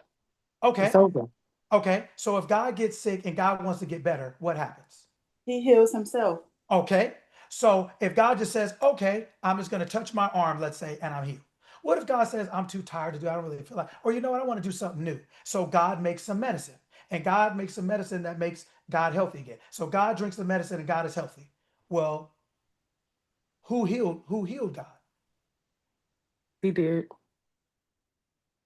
God still healed itself, right? Right. Via the medicine, right? God made the medicine that healed it. So God is still applying health, whether it's directly or quote unquote indirectly. There's only one Savior. That's it. Whether you are doing it directly or whether you're doing it indirectly through music, through medicine, through business, through this, it's only God doing everything. Directly, or you're using it, you created something to put yourself through to have the experience. God could be in a bad mood, or God could just create something and it do something to put him in a bad mood. What's the difference? God had created everything. Your I amness in you is the creator of everything. And the physical experience that you call life is being created by that I am awareness in you that is you. So then when you say I am Michelle, what is Michelle? I am is Michelle. It's not I am Michelle. I am is Michelle. I am is Michelle. I am is Michelle. So when Michelle thinks I am Michelle, when Michelle thinks I am Michelle, that's why. I am is Michelle. So Michelle says I am Michelle. It's the same thing. 2 + 3 is 5. 3 + 2 is 5. No matter which way you say it, it's still 5. There's only one answer. Right? So then when I am Michelle realizes I am is Michelle, then Michelle will start acting like I am all the time, everywhere. Then when Michelle is acting like I am, when she has a desire, she's like, yeah, that's me. Yeah, that's me. Yeah, that's mine. That's mine. This is mine. That's mine. Yeah, it's whatever I say it is. Because it's all mine. Ask somebody, why would I talk to my little friends and they didn't make it? And they don't own it. I can do this myself. Isn't that one of the things we love about being grown is freedom? So our parents can't tell us what to eat, where to go, what, right? We all swear when we're young, like, I'm going to McDonald's every day. You know, when you're young, I'm eating ice cream for breakfast, right? Isn't that crazy? As we get older, we just start saying, okay, well, let me tone it down. I don't really need it. But at first, when you first get out, right? That freshman 15 in college, when you get there, yeah, you eating ice cream at 4:38 a.m., right? Ain't brush your teeth in 2 days because you can't tell me nothing. I ain't doing nothing. I ain't bathing. I'm not doing nothing. My mama ain't here. My dad, I ain't doing it. Right? Because you swear you. I see you, Michelle. Because you like you are intent on breaking all the rules the first 6 months. You're just intent. I'm stay up all night. I'm gonna pull an all-nighter, throat hurting and everything, going to class the next day. Regret it, man. I shouldn't have did it. But you can't, nobody can talk you out of it before you did it because you're grown now. You feel like you're free. But that's the way when you realize who you are, you'll feel like you're free. All these things that we're telling ourselves are just reasons why we can't have it. They're reasons why these are the reasons we're keeping ourselves away from being it. Right? Yes, Michelle. This was good. This was good. So I listened to the replay from yesterday, like 1 o'clock this morning. And all that kept coming to me was like, my little friends is my monkey mind, right? Yes. Tells me to do this, don't do that, ask the questions, chat GPT it, Google it, all the things. I'm just like, okay, stop. You know what to do, you know the thing. And then what else came to my mind last night, and while I was just like, reflecting on everything you guys were saying, is like, is this my assignment? Or did I assign myself that? Did God ask me to do that? Mm-hmm. So it's just like, that's not my assignment. Or did I assign myself that? So I kept saying that. Is that my assignment? Or did I assign myself that? So I'm looking at myself, looking at I am, just having that conversation with myself. I'm just like, you assign yourself a lot of things that are not true, that are not necessary, that are bogus, that are lies, and you keep doing this to yourself. But why? So that's what was going on in my brain last night and through this morning, and it was just like, you don't have to. It's not necessary. It's all that other stuff is just minutia. It's just, it don't make sense. But you try to make it make sense to make yourself feel better. Like, oh, I have to do all this work because, this is the way it's, and because I'm so like, I need the details in the thing. 1, 2, 3. Like, do you need 1, 2, 3? Why you just can't do one and just move on and get it done? So that's what was going on with me, like, this morning, basically. So thank you. Appreciate that. Isn't it funny when we come to like our wits end, or when we just hear something and it hits a certain way? Isn't it funny how it just filters out all the other stuff? You're just like, why am I doing this? Is dumb, right? But 2 minutes ago, you swore that all 50 of those things were the most important thing in the world, and you have to do them and you have to have them. But like, when you get really mad, you finally tell somebody the truth, right? Or when like, you know what? Let me tell you something, right? Like all the other stuff fades away, and you just like straight through the middle. You come straight to the pineal gland. You go straight to the throat. And it's a relief. Like, yes. Woo. Yes. You feel relieved so it's like, to that point, it's like, okay, now that we feel relieved, now that we've heard this call for an hour and a half or so, like, are you really going to get off this call and go back to, like you said, assigning yourself a whole bunch of stuff that may or may not work, is absolutely proven fact not to be necessary. It's not necessary. You can convince you, but it's not fact. He couldn't have got the house if it's absolute law. That's all I'm saying. So when, to your point, did God ask me for that? Or did I ask me for that and say God asked me for that? Well, no. So you're out there, right, with your little friends. Henry, didn't I tell you to be home at 10? Yeah, but Jason said I could stay out till 10:30. Can you live with Jason? Does Jason have a bed for you and home and clothes? No. So you listen to your little friends, got you out here bad. So absolutely. And just, you realize that it all comes down to one thing. You start whittling all that minutia away, and you realize, man, this is so hard because I'm incorporating stuff that's not even necessary or helpful.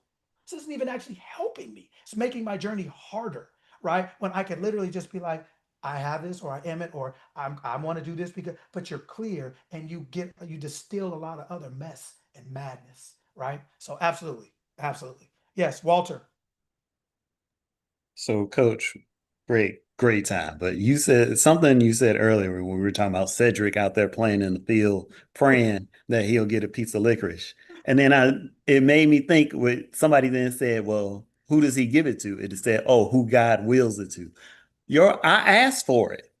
Why would somebody else be getting something I asked for? Why would I even think?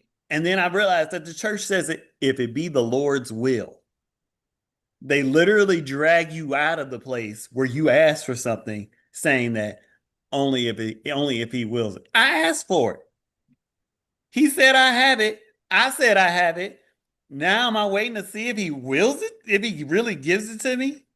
I literally was like, wow, this is what it means when the scripture says a dog returns to its own vomit.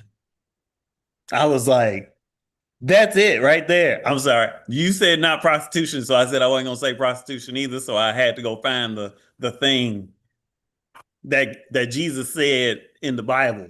Yeah, clean it up for me. Yeah. Yeah. It was like just that. Like, look how fast you'll return back to your little friends or that thing that I just said. Yes. And try to eat off of that. Yes. Your own vomit. Yes. Yes. Say it like it is. Yeah. I mean, what does stress taste like? What does worry taste like? What does fear taste like? What does your heart palpitating from nervousness taste like? Tastes just like that. What does that worry taste like that keeps you up in the middle of the night or all night? What does that taste like? This ain't Ruth's Chris. That's for sure. Right? Ain't. No, you're right. Like how fast, that's why I always say, when you get off this call, you on your own. You better make sure you listen on here, writing notes and everything, because you're not going to be able to go to many other places who are going to tell you this is who you are, this is how you do what you do, and you can be and do and have anything. Everybody else is going to be your little friends out here telling you all of this. You got to work for it, earn it. If God's will, then you're going right back. Right? So make sure you understand what we're talking about. Right? And apply it to the best of your ability, because going back to that vomit is what most of us do. And we come back the next week hoping that this time will be different. It's not going to be different until you're different. And you can't be different if you keep eating the same thing. You wouldn't say you are what you eat. You keep assigning yourself things and applying it to God. Well, then you've created your own jail. You might as well start calling yourself warden. Let's just keep it real. Let's just tell the truth. Makes it easier, cleaner to see. So yes, sir, absolutely. Okay, next question. Antoine. Hey, how you doing, Coach Lucky? Good. First time on your call. A pleasure to be here. I heard your name a couple of years ago, man, and everybody say great things. Thanks to Sparkle Bailey and Tamika for allowing me to jump on this call. But listen, everything you said is like I truly needed it, right? And I'm locked in with you, you know? Things are happening in my life, almost like that example with the house, close to it. And it's like I can't talk to regular people, right? I'm just keep moving. So I thank you for this call. And you just allow me to go deeper what's going on, because I'm a giver. I do so many things, but it's like, who can you talk to? Who can you confirm? You confirm that I'm doing right, keep on going. So I'm locked in with you, man, and I'm gonna stay here, man. Thank you for this call, man. Man, thank you so much. It's nice to meet you. Thanks for showing up, man. I really appreciate it. And I'm glad that that's what you got is what I want all of us to get in your own way, is to realize who you are. Like you said, you realize like, wait a minute, I am doing this right. Listening to yourself, you start realizing that's who you should be listening to. Your I amness. That is why when Jesus said, hey, I'm leaving, I'm not going to be with you, I gave you the Holy Spirit. Well, Jesus was the physical thing that everybody could see in the story. But once that physical thing that everybody could see left physically for that moment, the Holy Spirit was put in so that you could hear from the inside instead of having to hear from the outside. Right? So that I amness in you, that voice you're hearing, your I amness in you is telling you, oh, make this deal, go that way. Nah, that person ain't what you think they are. Don't do it. Right? And the more I say this all the time. Imagine like you're an elementary school kid playing on the playground and you're out there playing with your homies after school, waiting for your parents to pick you up, and your mom calls you. And you turn around. Out of all that noise, you're able to hear your mom's voice, because you know your mom's voice, because the first time you started hearing that voice was when it was quiet. So you've tuned your ear to that frequency of her voice. So now when you're out in the world, you still have that training in your ear. So there's 1,000 different noises. People arguing, right? Fighting, balls going everywhere, jumping off the jungle gym, and they call you and you're like, boom, you could hear it. It just hits different. It's the same thing when you train to hear that your inner self, your inner voice. You'll hear it. You'll hear it just like you heard her. You'll hear it. There'll be no doubt in your mind, like, that's my mama. I don't see the car yet. I don't, but I know that, right? I know that voice. You say it to yourself, I know that voice. Well, just imagine if you could hear your I am awareness that's omniscient, knows everything, that's omnipotent, has the power to do everything, omnipresent everywhere. That voice goes with you everywhere, that knows everything and can do everything. How can you lose? How can you lose if you've trained your ear to that? But we've trained our ear to our little friends. We know Johnny's voice. We know Leon's voice. We know, right, Cedric's voice. And we can't hear our mom's voice. We can't hear our awareness's voice. That's the one that knows everything. That's the one that will give you everything and ask for nothing in return, as far as it's not asking you for a payment plan. It's not going to give you a loan document. It's not going to sit there and run your credit score. It's not going to tell you that, well, I really shouldn't give you this because you didn't go to college. It ain't saying none of that. It loves you just as you are. It's only concerned about you. All of us have I amness in us. All of us are I am, just different reflections of the one being. The I am in us only cares about us, in the sense of, because we are the creator of our reality. So it's using everything to make sure that we're okay. And so Michelle's are doing the same thing. Yours are doing the same thing. Latoya's is doing the same thing. So it's only one consciousness, right? But that I amness is only concerned about you. That is your tour guide. That is your thing to make sure you get off, you are safe, you are happy, healthy, and successful. It's so when it's telling you to do something or not doing something, it's for your benefit. Like Walter said, why am I going to ask for something and somebody else get it? Why are you with me and you helping them?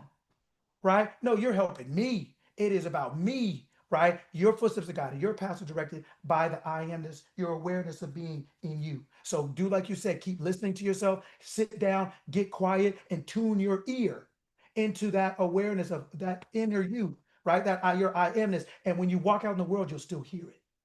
So be like, nah, bro, nah, no, this is Cap, Sombrero, Cinco de Mayo. No, not doing it. Right? Or I'm going over here, or I'm doing this, or whatever else. You'll make all the right deals. You'll never lose, because God is not a loser. God is only a winner. That's why you have the victory in all things, because you got the Holy Spirit. You got the I am, is the voice of your awareness in you. That's the Holy Spirit, the voice of your awareness.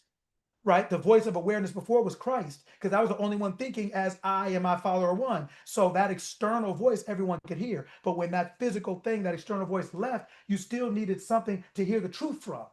And so that is the Holy Spirit. That is the voice of your awareness that is locked in within you, right? And it will guide your steps and direct your paths if you listen. That's why it says obedience is better than sacrifice. He that's willing and obedient will either obedient to what? To hear, in here. So then you start talking like Michelle. Well, why in the hell am I assigning myself all these assignments? What is this, extra credit time? What am I doing here? Right? Or Walter, like, why am I asking for something? And I would even think that A, wouldn't get it, or B, somebody else would get it. How does that work? No, I want it. I said it. I get it. It's mine.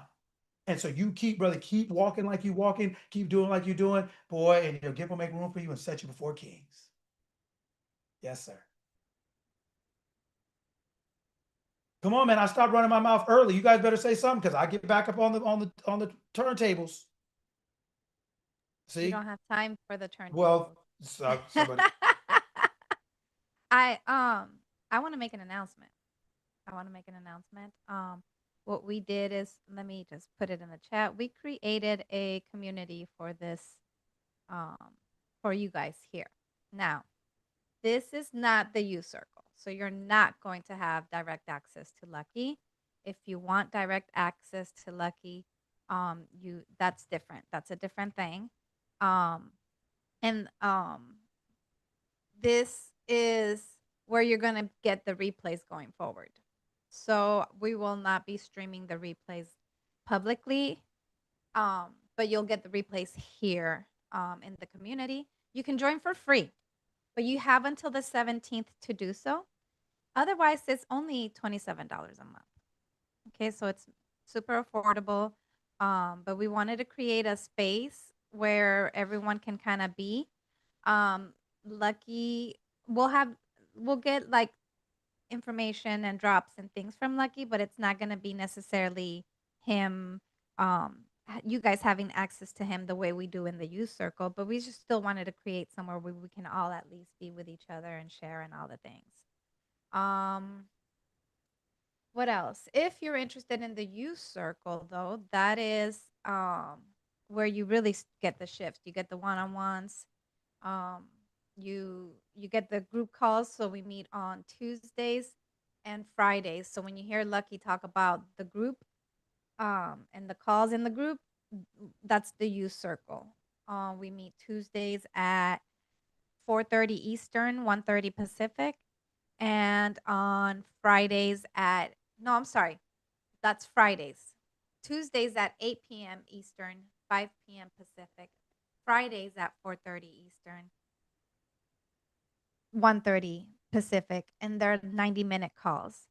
On top of your one-on-ones, on top of the Saturday calls. It's literally how we stay on top of everything, because this is a lifestyle. This is not a destination, right? There's no arrival. I'm here and I've made it. It's literally something that you have to maintain daily, and being with a group of folks who are like-minded and on the same journey. On top of your one-on-ones, on top of the Saturday calls. Okay. So I had to mute somebody. So yeah, just wanted to share those with you all. If you have any questions, we have 7 minutes to answer anything. Lucky, you have another appointment after, so you can't stay late today. Crack the whip. All right, so questions, comments. What do we get from today? And I don't want to hear the same people either. So Walter, don't even turn your mic hating. off. I'm going. Nah, I'm playing. Nah, I'm playing. I'll add, since you don't want to hear from the same people, I'll add. Wait, hold on. No, there's somebody else. Hold on. You're the same people too. I'll chime in. Yeah, I want to hear from Hey y'all, it's so nice to see so many familiar places. Shouts out to you, Sparkle Bailey, for inviting me to this. This was very needed for me. Lucky, appreciate you at the event. You did pour into me and you did help shift my mindset. And ever since then, I have been talking differently. And this was further affirmation of the conversation that we had. Good. So I'm grateful. I really need this, especially now more than ever, me needing to shift where I used to think that I needed to be and have to something different. And the real estate example was so spot on, mainly because I'm literally in the process of getting an investment property. And I'm like, okay, the credit good. I got to get this funding. I got to make sure the mortgage lender, and that example was also spot on. So I appreciate it. This was needed. Definitely a perspective shift on how I need to move going forward. So thank you. And so what I would even say to you, like if we had a one-on-one call in this moment and you were talking about your investment property, right? I would simply ask you like, okay, let's say it is, let's say you've had the investment property for 3 months. Let's say you got it and you have the investment property for 3 months. What would you be saying to me? Tell me about it. That I'm living in it rent-free and my tenants are paying on time. No issues there. See what I mean? And I'm using the money now that I would be paying rent to invest instead in the markets. Do you see what I mean? So you have it, you're just not used to saying it that way because your brain, your humanity makes you wait to have it in order to explain it that way. But God already has it. God already has it. So that is who you are. So you start speaking like you already have it. So just like you said to me, that's how you have it. I've been here like 3 months now. Oh, it's just like you're talking about it, not like it just happened, like it's already happened, because it already has happened. You just haven't had the experience of it. It's already done though. So you start talking as the person with that experience. I've been here for a couple months now. It's great. My tenants are great. Everybody pays on time. I'm investing into myself now. I'm not paying somebody else's rent. I also have other money to go do this. Everything you just said to me, do like he did.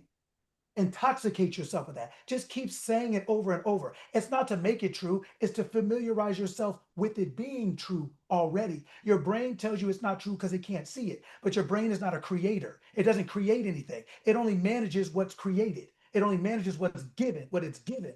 You are the creator. So you create what you give. So if you already know it's true because you created it, you talk as the creator, not as the manager. So then if you talk as the creator, you already know it's so. So talk like you already know it's so, right? So yeah, all my things are this, my thing is this. All right, so do it again. Let's hear it. Do it again.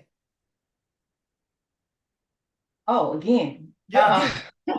Yes, again. This is really good. I love this. I love this. Being a Pisces, you know, I live in an imaginary world. Oftentimes I daydream quite a bit.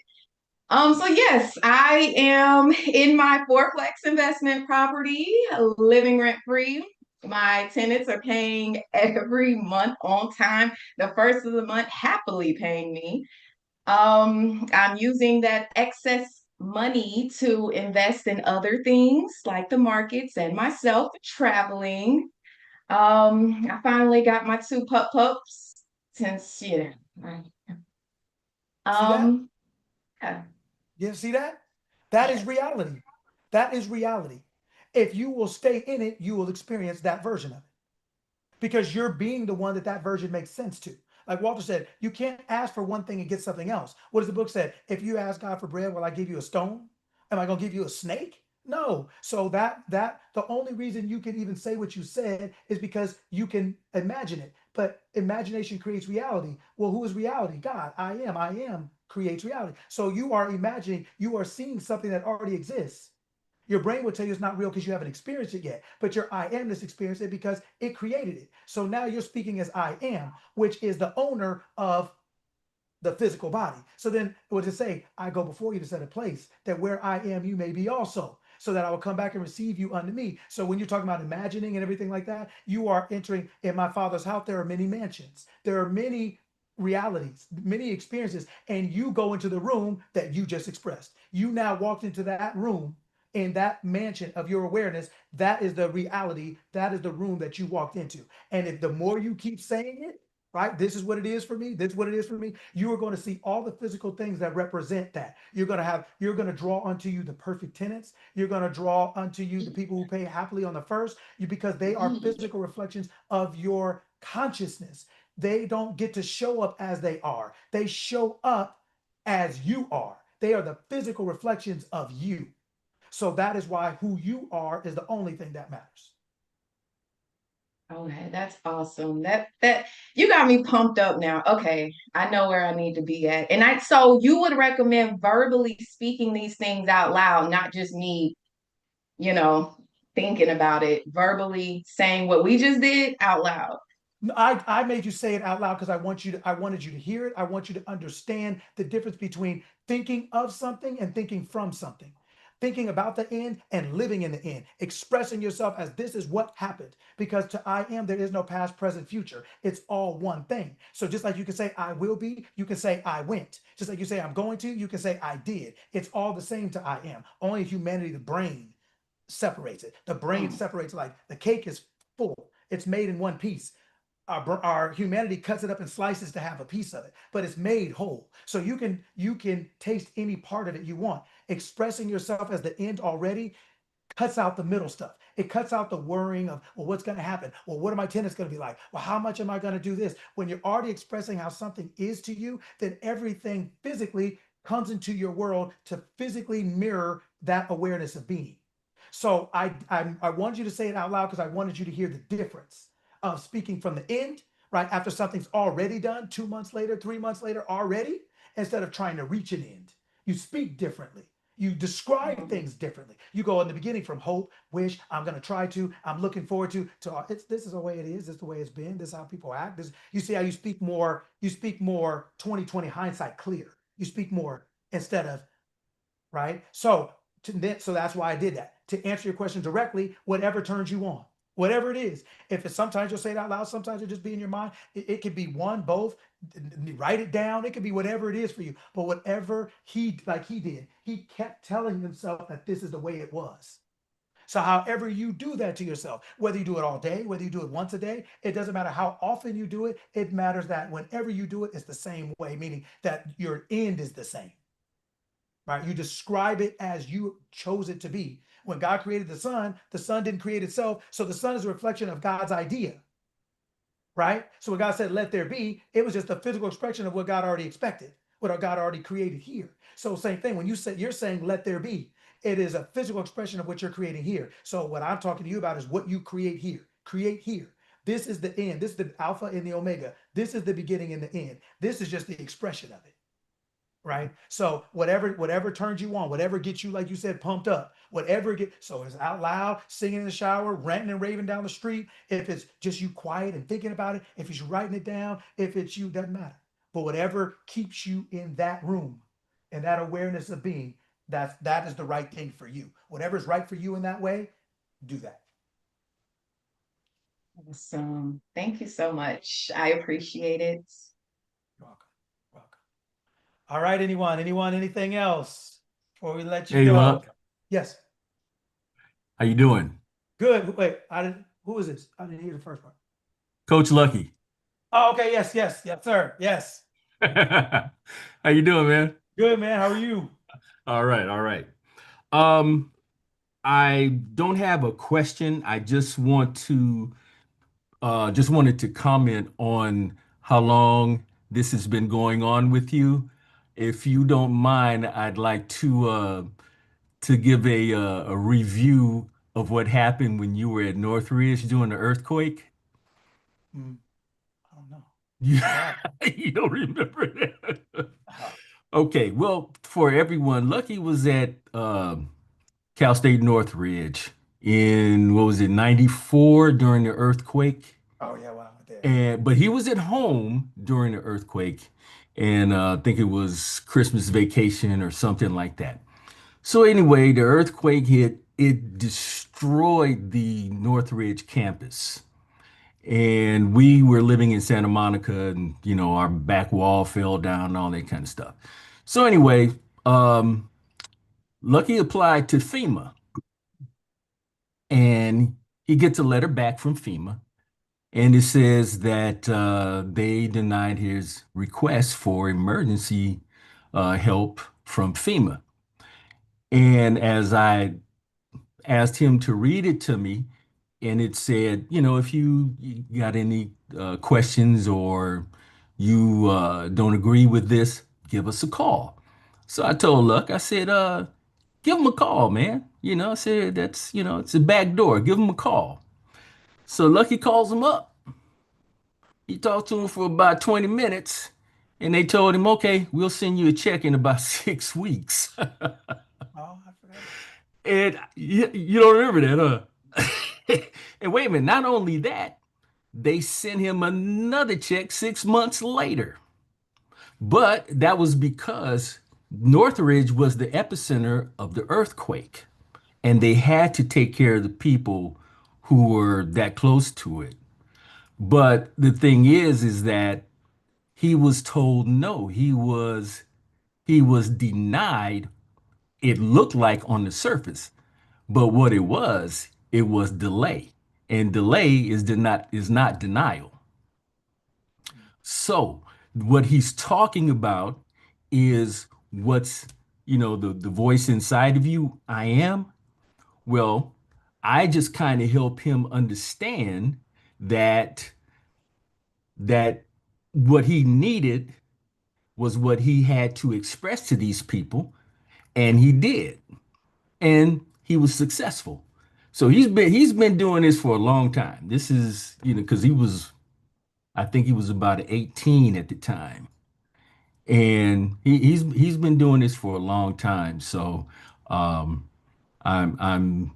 proud of what he's doing, and he's set up under a very, very great teacher, and you, the people who are listening to him, you're getting some great information, and it's God says he puts people in your path to help you.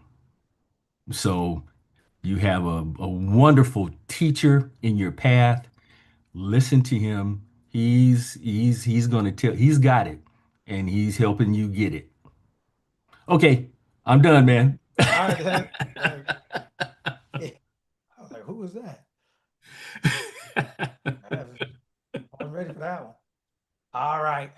Well, happy Saturday, everyone. I don't want to keep you too long, but God didn't ask you for that. Don't assign. There ain't no extra credit. There ain't no extra spot in heaven for you to be doing, stuff you're gonna. There ain't no VIP up in there. You're not doing nothing but run yourself out, right? Just be you. You are enough. You are perfect. You are whole. You are complete.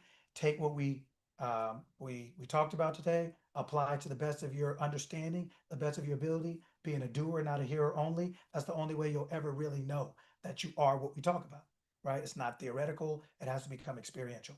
You have to apply it to the best of your ability, right? And you'll see it true, and then you'll continue to grow with it, right? So it's wonderful, wonderful. Well, happy Saturday. Thank you all. And we'll catch up next Saturday. Thanks, Coach. Thanks, Vero. Guys, everyone. Appreciate it. Thank Appreciate it. you. Brother Happy Joe. Saturday. Thanks, All good. Coach. Happy Coach, Saturday, I love you. everyone. Yeah. Who's this? This is Dennis. Sound like Dennis. Yes. I don't know if Vera told you, man. I'm retired. Oh, man, Retired. congratulations.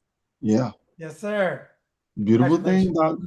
And the beautiful You thing wanted. about it, hey, the beautiful thing about it, man, I retired from the military Army side in August of last year. Within 11 months, he retired from the civilian side. That's been my daily confession. Yes. When I say he did it quickly, he did, I mean, what the process I went through was unheard of, how fast he did this. So it is really a blessing. So what you were saying, I definitely align in what you're saying about your confession, what you're speaking, what you're believing, and how you line up with the things that come out of your mouth. So be careful the things that you speak and say. And so appreciate your hats off to you, my brother. Continue Yes, to do sir. what you do. Yeah, because blessing just means to sprinkle blood. Blessing means it's an agreement. It's a covenant agreement between you and your awareness, between man and God, between I am and Dennis, between I am and Suzanne. That's what a blessing is. It is a covenant agreement. It means to sprinkle blood, like when people say a blood oath. It's a covenant agreement. So we are blessed. We're always in an agreement about something. About what? What is it? Right? And so to your point, when you decided it was going to be about this, that's what you get. And that's the way it always works about anything and everything. And so because you have that experience, now you know even greater. You know yourself to be an even greater version of yourself, because now you can describe yourself, like you said, as something that you couldn't 2 years ago. So now you're expressing a different version of yourself, an expanded version that knows more, that is more, because we're ever growing, ever expanding, and we use experiences to do it, right? So that is wonderful. Congratulations for sure. Sure. All right, everybody. All right, we'll let you go for real this time. Happy Saturday. See you guys next weekend.